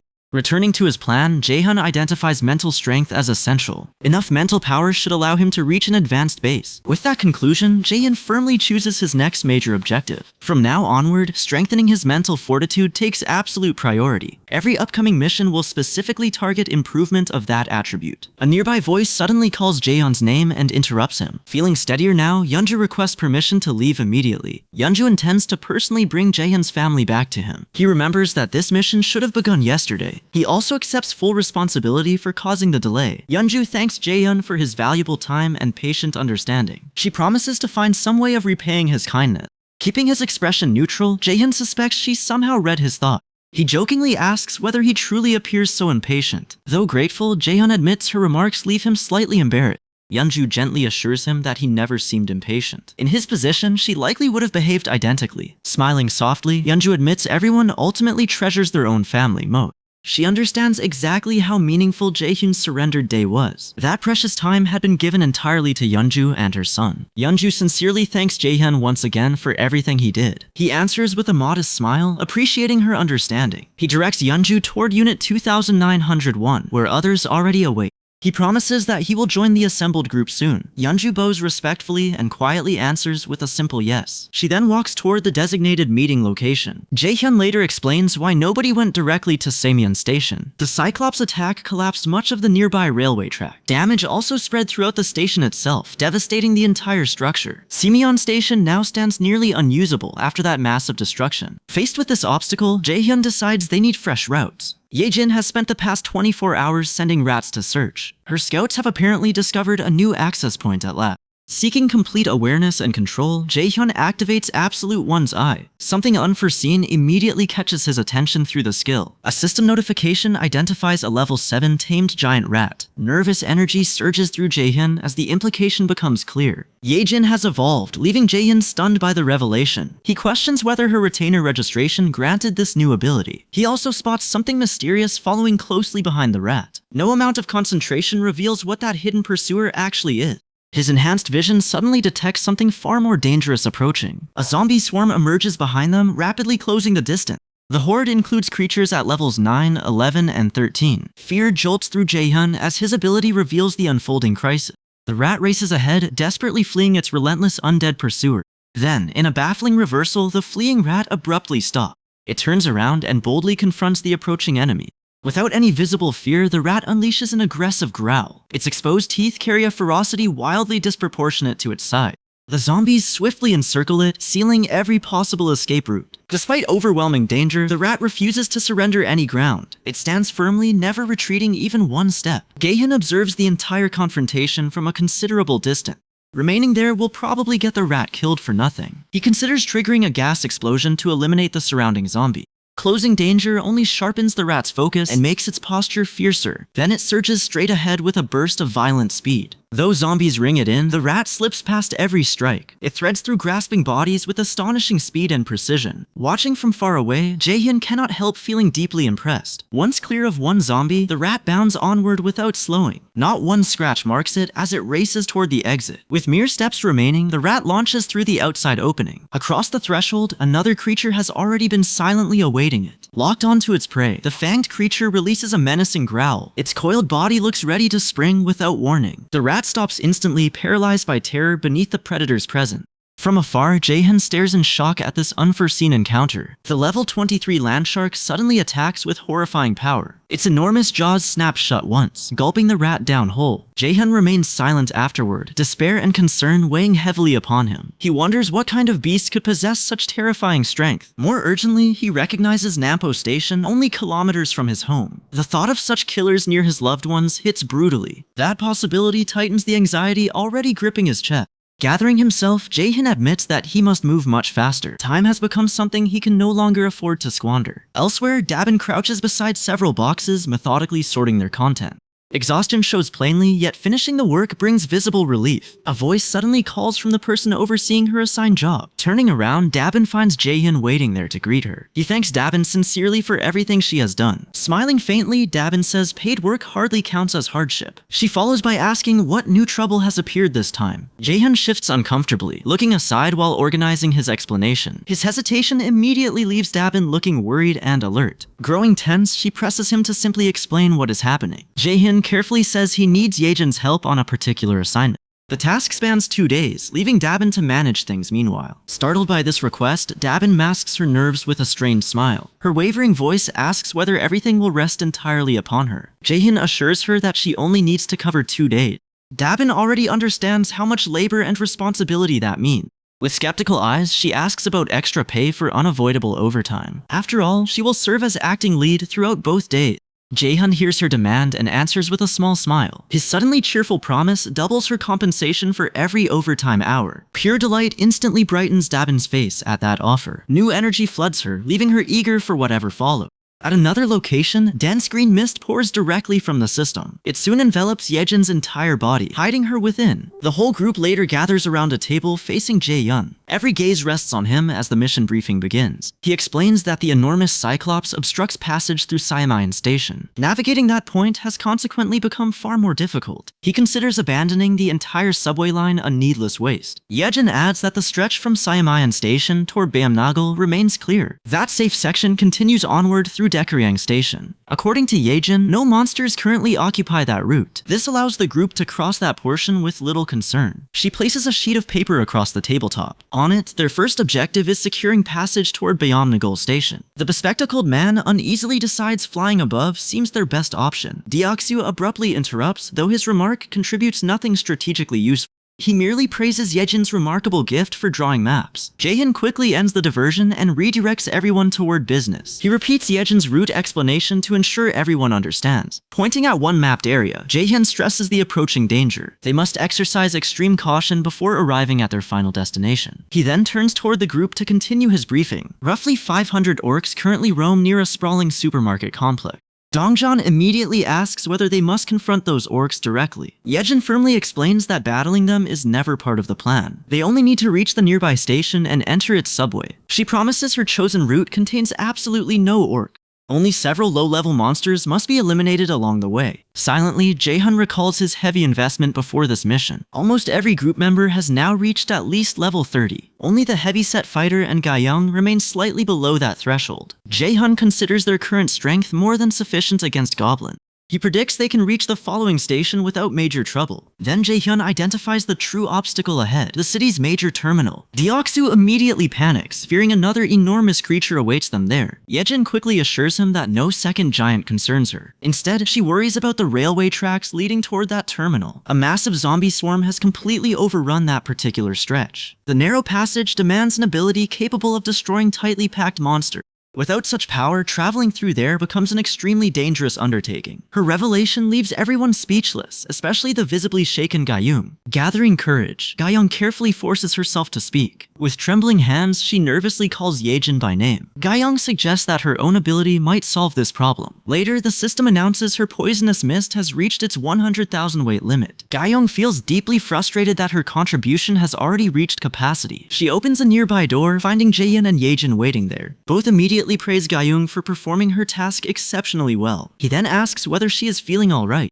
Gayung confirms that she currently feels perfectly fine. Although initially exhausted, a mysterious strength helped her continue working. That powerful support leaves Gayung feeling recovered rather than drained. Unknown to her, Jaehyun secretly upgraded his retainer management level. The upgrade cost Jaehyun dearly, but ultimately proves worthwhile. After all, his resulting earnings reach several billion won. Still uncertain, Gayung asks whether staying behind is truly acceptable. Jaehyun calmly assures her that she need not accompany them personally. Remaining there and producing poisonous mist already fulfills the mission's requirement. With every preparation finished, Jaehyun activates his supreme reconnaissance ability. He formally gives the signal for their operation to begin. Through his enhanced vision, Jaehyun spots the expected enormous zombie swarm. Something suddenly catches their attention, making every zombie turn together. A level 3 rat races directly toward them at maximum speed. The zombies briefly freeze upon recognizing what is approaching them. Following their carefully arranged plan, Jaehyun opens his system inventory. Dense green poison pours outward and rapidly blankets the undead horde. Perfectly synchronized, the rat darts between bodies without slowing down. It weaves through the crowd, leaving the zombies trailing behind. Gayung's mist paralyzes victims by attacking muscles, including the diaphragm. Continued exposure eventually kills living targets through suffocation. These targets are zombies, already dead creatures requiring no breath. Jaehyun anticipated that limitation and prepared another method beforehand. He previously instructed Yejin to assume control whenever necessary. Several rats now wait patiently among the scattered undead. They remain motionless until Yejin finally issues her command. One rat instantly launches itself toward a fallen zombie. The system watches through the reflection inside the zombie's open eye. Its view captures the rat baring its teeth at close range. Those teeth then sink savagely into the fallen creature. A system notification appears at precisely the same instant. The message confirms the successful hunt of a level 11 zombie. Experience arrives alongside a 120,085 won deposit into the digital wallet. Their momentum abruptly falters when Yejin calls Jaehyun in distress. Her urgent warning says something appears wrong with the rats. The system simultaneously displays another deeply troubling notification. One rat has unexpectedly advanced all the way to level 9. That development instantly places Jaehyun on high alert. He recognizes the dangerous possibility created by the rat's advancement. Contact with zombie blood could infect the rat and transform it. An even more horrifying possibility quickly enters his thought. Yejin might suffer contamination through battle wounds, bites, or scratches. Jaehyun immediately asks whether the rats still follow her command. Yejin confirms their obedience, though their aggression has noticeably intensified. Relief escapes Jaehyun through a quiet breath. He says everything appears to be progressing properly for now. Internally, Jaehyun begins considering what these developments might mean. His thoughts turn toward the dangerous road still awaiting everyone. Reaching the station safely could finally reunite Jaehyun with his family. That fragile hope vanishes when a system alert suddenly appears.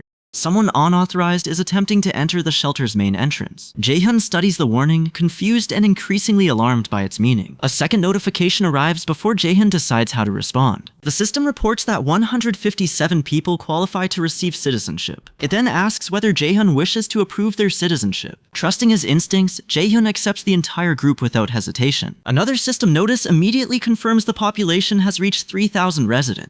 That milestone unlocks a new ability called Economic Activity Subsidy. Jaehyun briefly worries about whatever consequences this development might bring. Then a small smile gradually spreads across his face. This newly unlocked benefit may actually become something extremely useful. More information appears, explaining that citizens will now receive salary.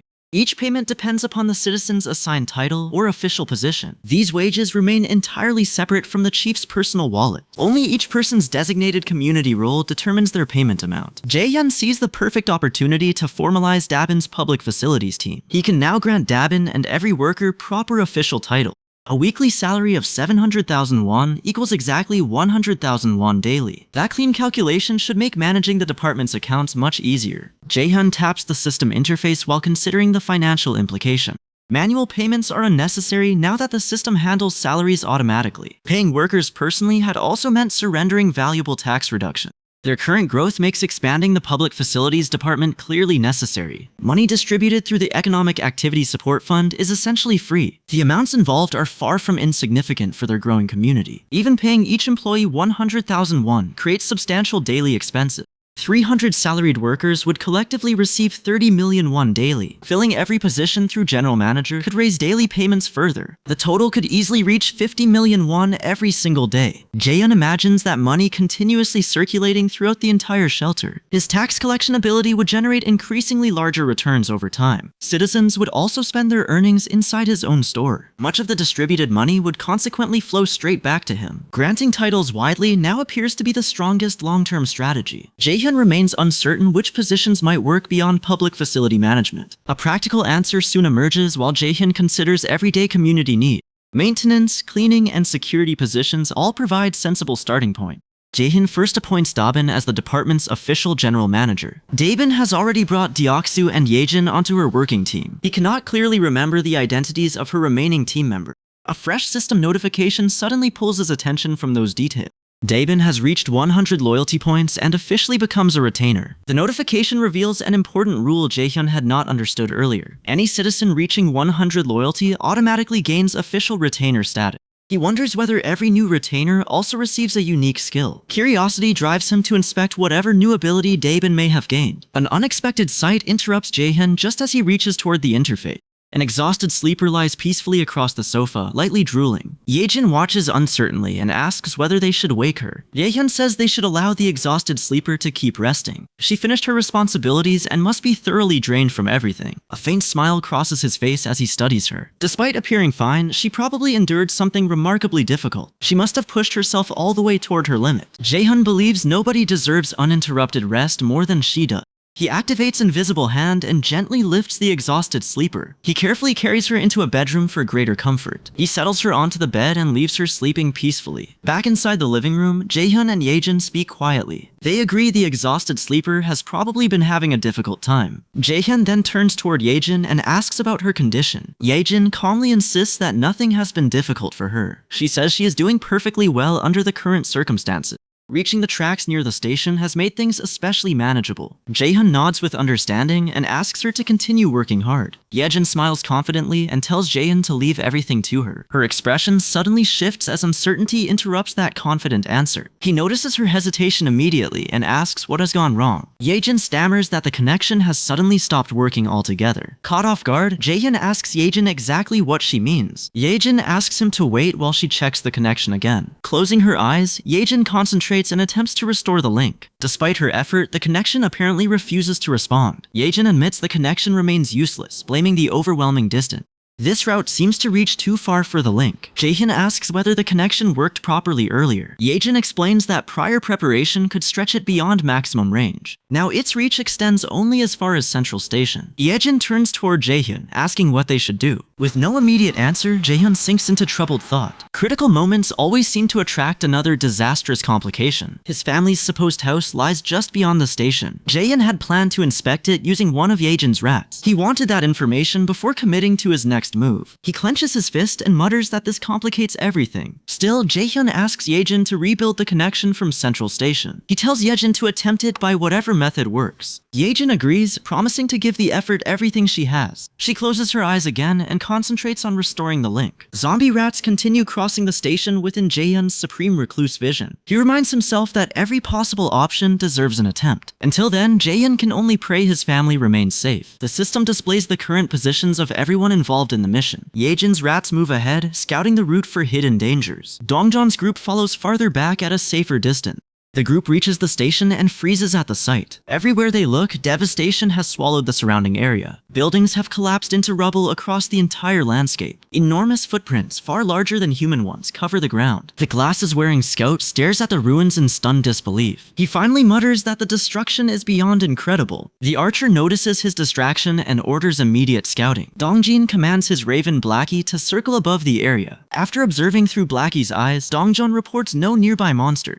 Deoxu adds that the station itself appears free of goblins. He says the earlier rock slide should make crossing easier. Dongjin agrees, saying nothing sane would approach such devastation. The healer worries aloud that night is falling too quickly. She suggests finding secure shelter and waiting until morning. The archer reassures her that darkness usually makes goblin territory safer. Goblins generally hide or sleep once night settles over the city. Dongjin grows thoughtful, then decides the group should continue forward. If danger becomes severe, Yejin can summon everyone back immediately. One of Yejin's small rats suddenly appears before the group. It makes faint gestures, seemingly trying to reveal something important. Everyone recognizes the animal as one of Yejin's trained rats. They interpret its arrival as an unquestionable command to follow. The group quietly trails the rat through the ruined city. Its quick movements guide them across the eerily silent night. Someone observes that the station ahead resembles a shallow lake. Dongjin asks whether the giant's rampage created the flooded area. The archer considers that explanation highly likely. Falling buildings violently shifted the ground beneath the station. Those changes could have formed depressions that collected water. The group keeps walking beside the lake's outer edge. Something begins stirring beneath the dark surface. A massive shape slowly rises until it emerges from the water. Yejin and Deoxu immediately sense that something is wrong. The ripples move strangely, ignoring the water's natural rhythm. The others ask what they have noticed beneath the surface. Yejin says she heard something that does not belong there. She narrows her eyes, studying the dim path ahead. Yejin suddenly points toward a distant figure. She says someone is standing farther along the route. Everyone peers forward, struggling to identify the silhouette. At first, the shape appears human and possibly female. Closer inspection reveals something moving behind the figure. A long tail becomes visible in the darkness. The creature fixes the group with an unnervingly intense stare. Then it opens wide and releases a deafening, piercing scream. The shriek tears through the still night with sudden panic. The healer panics and begins ordering everyone to cover their ears as tightly as they possibly can. Though she resembles a woman, this creature is no ordinary monster. She is actually a siren, whose shriek threatens to rip minds apart. Everyone instinctively clamps both hands over their ears against the bone-rattling sound. The strain soon leaves Deoxu visibly exhausted and struggling to maintain his grip. His arms tremble violently as he keeps pressing against his head. Yeonju stares around in shock, demanding to know what is happening. Even more confused, Deoxu feels his body beginning to move independently. Growing horrified, he senses some outside force controlling his disobedient limb. That invisible pull soon drags Deoxu and Yeonju toward the lakeside. Neither can resist as the relentless force scrapes them across the ground. Yeonju strikes the earth, touches cold water, and immediately recognizes the danger. Deoxu is sliding so quickly that continued movement could place him in grave danger. Sharp fangs suddenly burst from the water and snap toward Yeonju's feet. Her instincts flare and she desperately swims upward toward the surface. Vicious lake monsters seize her legs and furiously wrench her underwater again. Above the surface, Dongjin and the others continue enduring the siren's assault. Pain twists their faces while weakness spreads through their straining body. Still, they desperately fight to withstand the scream a little longer. Amid the panic, the healer shuts her eyes and concentrates deeply. She gathers every remaining ounce of strength and releases protective magic. Glowing magical armor surrounds the group, forming a defensive barrier around them. Protected now, Dongjin immediately notices his strength returning against the scream. He declares that resisting the siren's weakening power has become much easier. Nearly breathless, the bespectacled man asks what power the healer possesses. Barely standing, the exhausted healer begs them to rescue Deoxu and Yeonju quickly. As her plea ends, something moving beneath the water catches her attention. A dreadful blue lake monster slowly rises from the murky depths. Watching from afar, the others angrily demand to know what those things are. The lake monsters suddenly charge with horrifying speed and savage aggression. Sensing battle, Dongjin immediately orders everyone to prepare themselves. He warns that the approaching lake monsters are closing in extremely fast. Without hesitating, the attackers leap through the air directly toward the group. Dongjin grips a steel rod with both hands and braces for impact. His weapon smashes against an incoming strike, blasting shockwaves through the air. As that lake monster recovers, a precisely aimed arrow pierces it. The wounded attacker finally collapses, but it is only one enemy. Several more lake monsters continue emerging from the surrounding shadow. Frustrated, the archer mutters about their seemingly endless numbers. More attackers reach land and rapidly surround the group from every direction. Dongjin insists they cannot waste time fighting there any longer. They must rescue Deoxu and Yeonju immediately, regardless of the danger. Movement across the lake suddenly draws the lake monster's attention elsewhere. Yeonju resurfaces in her werbear form, carrying Deoxu within her powerful arm. Deoxu coughs and gasps, forcing trapped water from his lungs.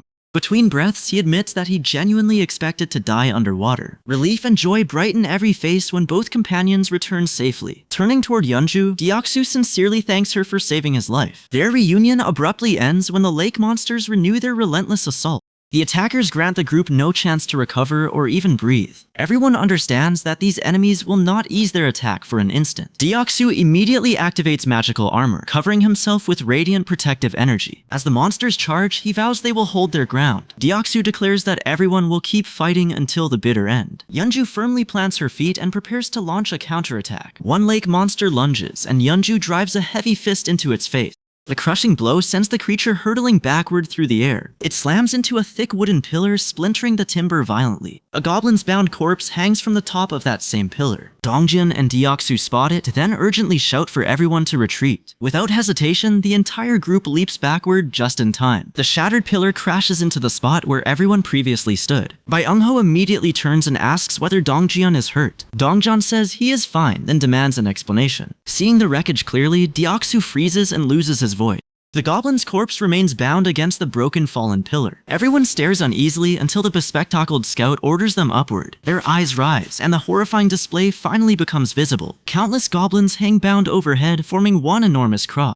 Dongjin notes they watched below so closely, they missed everything above. A dreadful conclusion suddenly strikes him while he studies the corpses. These monsters distinguish neither victims, creatures, nor humans, Dongjin thinks.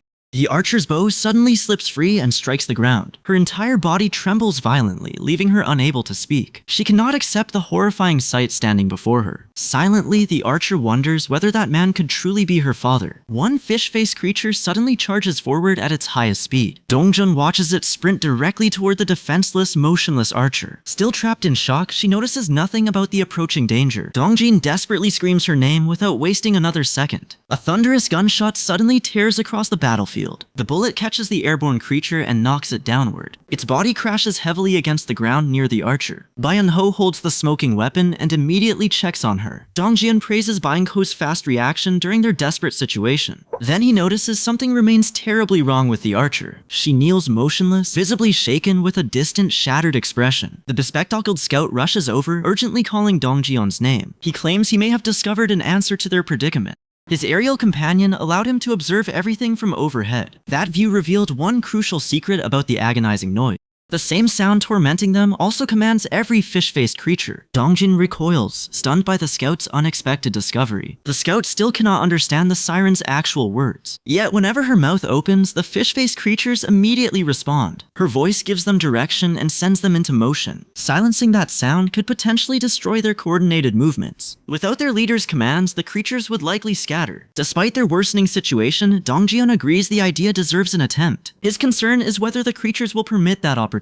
Seeking clarity, Deoxu asks whether stopping the sound is everything. Dongjin confirms the objective, his voice carrying grave seriousness. Determination fills Deoxu's eyes as he volunteers to bring her down. He assures everyone that he already has a plan. Across the battlefield, the siren opens her mouth once again. Her dreadful voice pours outward, summoning another coordinated assault. The creatures respond like obedient soldiers awaiting their next command. Watching carefully, Dongjin notices their formation beginning to change. The bespectacled scout suspects they understand the group's new objective. Their enemies now know the group intends to silence the siren. Dongjin turns toward Deoxu and asks whether he can deliver. Deoxu confidently answers yes and urges everyone to trust him. They only need to carve a clear path forward. Once they accomplish that, Deoxu will handle everything else alone. The healer immediately promises to remain behind and protect everyone. With their strategy decided, the entire group surges forward determinedly. Every fighter concentrates solely on opening Deoxu's crucial route. They attack mercilessly, dropping one fish-faced creature after another. Their relentless advance finally creates the opening Deoxu required.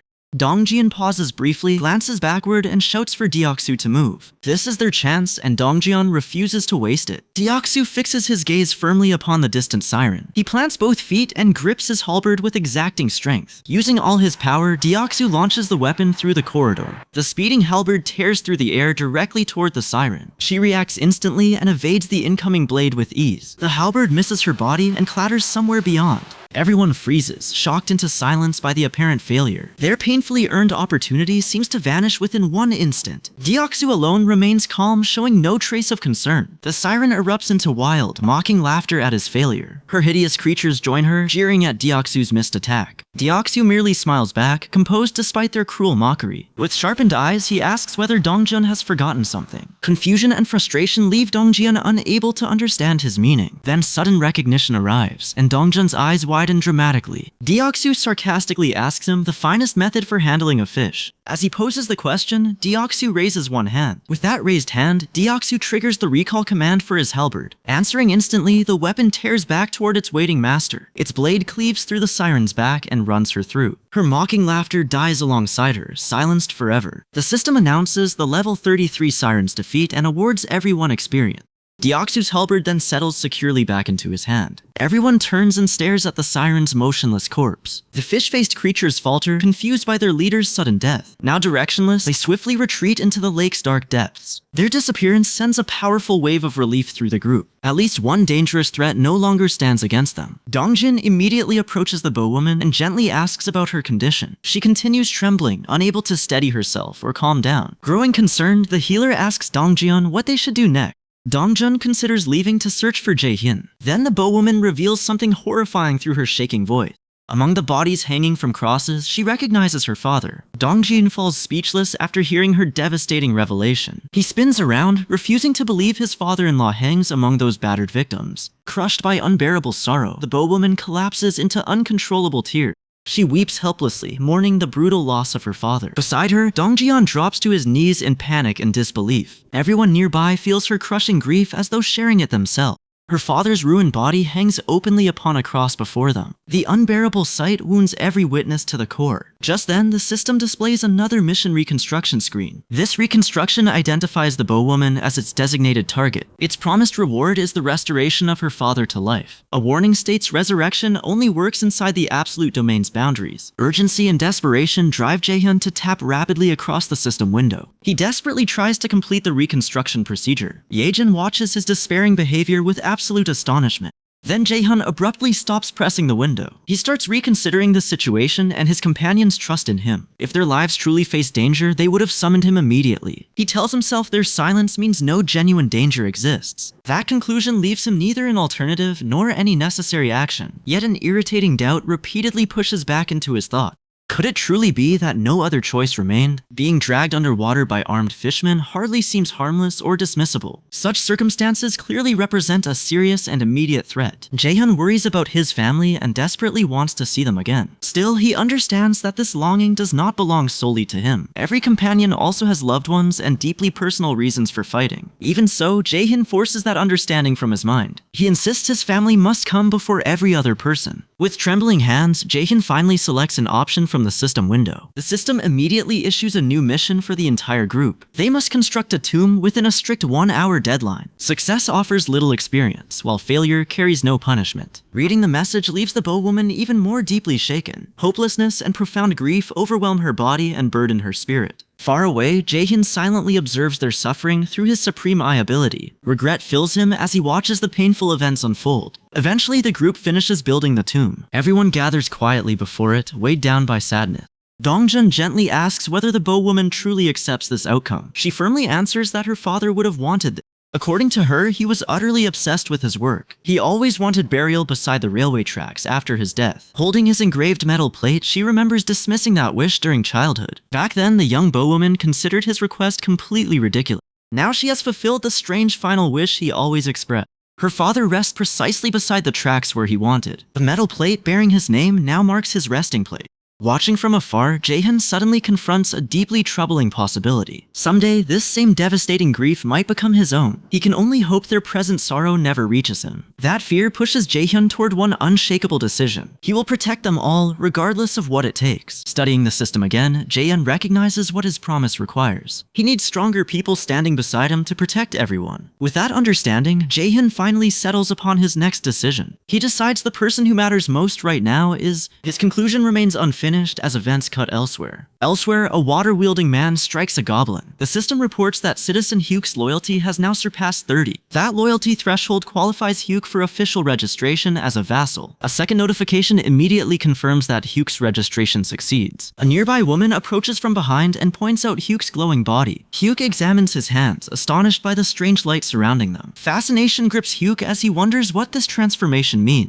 The system announces that Hyuk has now reached level 40. Hyuk also receives the titles 12th Bell Knight and Mage. His trust reaches 59, while his loyalty now stands at 51. The awakened abilities listed for Hyuk all involve manipulating water. Another system window soon presents Hyuk with a new mission. His Mage abilities receive a massive 100% power increase.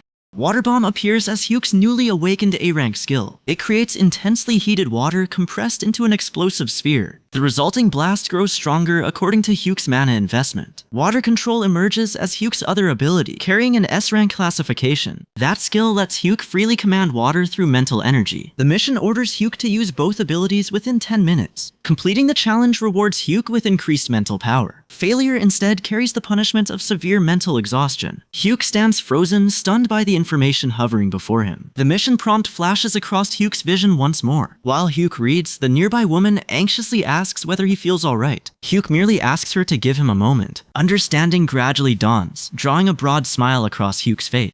Plenty of nearby enemies can serve as targets for his new power. Water immediately gathers around Hyuk as he begins the timed challenge. An enormous liquid sphere takes shape before the watching crowd. The goblins stare helplessly, shocked and wholly unprepared for it. With confidence, Haya calls out the command, Water Bomb. He launches the sphere directly into the clustered goblin rank. Its violent detonation gouges a deep crater into the ground. Every goblin caught within the blast dies on the spot. Hyuk silently observes the destruction, then extends one hand again. This time, he activates his S-rank water control ability. Concentrating intensely, Hyuk raises scattered droplets through the air. The spectacle catches two quietly observing men entirely by surprise.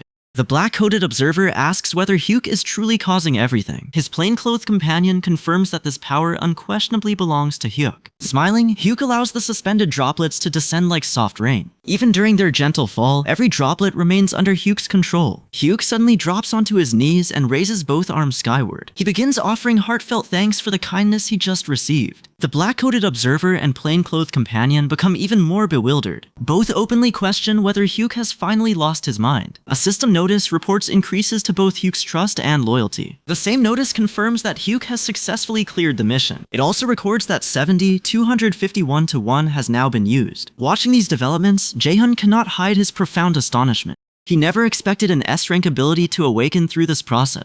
Hyuk now becomes the second S-rank skill holder after Yeonju. That outcome feels extraordinary because Hyuk's original ability was merely B-rank. Its earlier function used mental energy to produce water. Jaehyun never imagined that simple power could improve so dramatically. He wonders whether Hyuk's high level caused this tremendous growth. Facing the system window, Jaehyun admits that the result surprises him. Despite that surprise, Jaehyun remains pleased with the successful outcome. He recalls how Hyuk's B-rank version once created water in any shape. He considers where such versatility belongs within his broader strategy. In his mind, every ally occupies a position upon a tactical board. Dongjeon's group currently needs no additional piece added to its formation. That team already possesses a strong and carefully balanced composition. Jaehyun keeps studying the screen while considering his next move. The display changes, presenting fresh information about an ongoing goblin hunt. Level 6 goblins are being slain individually somewhere beyond his sight. Each kill adds more experience points and money to the account. Reading those updates leaves Jaehyun shocked by the hunter's persistence.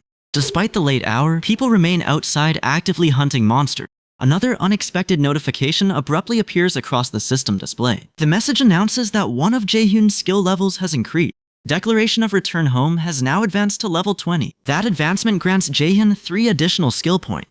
Alongside those points, Jaehyun also receives an entirely new ability. Panic immediately seizes Jaehyun as he reads the latest update. The system informs Jaehyun that his territory has begun expanding. Unbearable pain accompanies that expansion, surging throughout his entire body. He screams as the overwhelming agony consumes every part of him. Yejin watches in terror, utterly uncertain how she can respond. The pain turns excruciating while his territory continues spreading outward. Its relentless expansion pushes farther and farther without showing any sign of stopping. Through blurred vision, Jaehyun barely makes out Yejin beside him. Yejin urgently asks Jaehyun whether he is still alright. Agony surpassing everything Jaehyun has previously endured tears through him. It feels like enormous needles are ripping his body apart internally. Yejin continues speaking, desperation flooding her voice as she tries telling him. Yejin frantically asks how she can help him breathe through this crisis. Her body trembles visibly as desperation drives her to ease his suffering. Jaehyun forces his eyes open, though pain and confusion cloud his mind. Through the blur, Yejin's face emerges beneath a haze of disorientation. Jaehyun suddenly notices Yejin leaning dangerously close toward his face.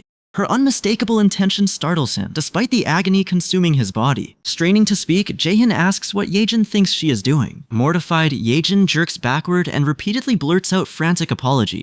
She explains that Jaehyun briefly seemed to have stopped breathing. Fearing the worst, Yejin had prepared to perform CPR on him. He interrupts her explanation and firmly insists that he is fine. Behind Jaehyun, Blackie cries anxiously, clearly distressed by his condition. Jaehyun reaches over and gently strokes Blackie to soothe him. In a soft voice, he repeatedly promises everything will be alright. Still regaining control, Jaehyun activates his ability called Supreme Eyes. His awakened sight reveals the expansion, whose enormous scale immediately shocks him. The territory stretches westward and northward through the surrounding street. Its reach now covers a full kilometer around the entire complex.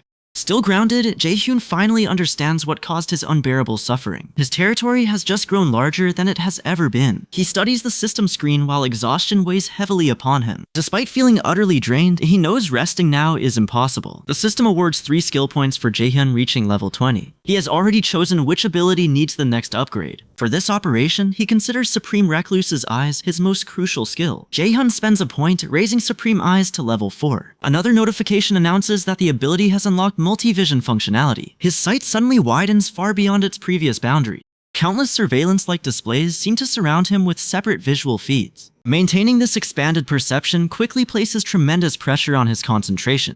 Jaehyun determines that 3 concurrent viewpoints are currently his absolute limit. Checking the system again, he confirms that 2 skill points remain. He invests both remaining points into enhancing preservation of dignity. The system soon confirms that the skill has reached level 5. Its latest upgrade also activates a new feature named Mystic Draw. A separate reward of 300 crystals catches Jaehyun entirely off guard. The system clarifies that Mystic Draw produced those 300 crystals. Seeing no reason to refuse, Jaehyun presses the message and accepts. A brilliant circle instantly forms across the ground beneath his body. Its harsh radiance forces Jaehyun, Yejin, and Blackie to shield their eyes.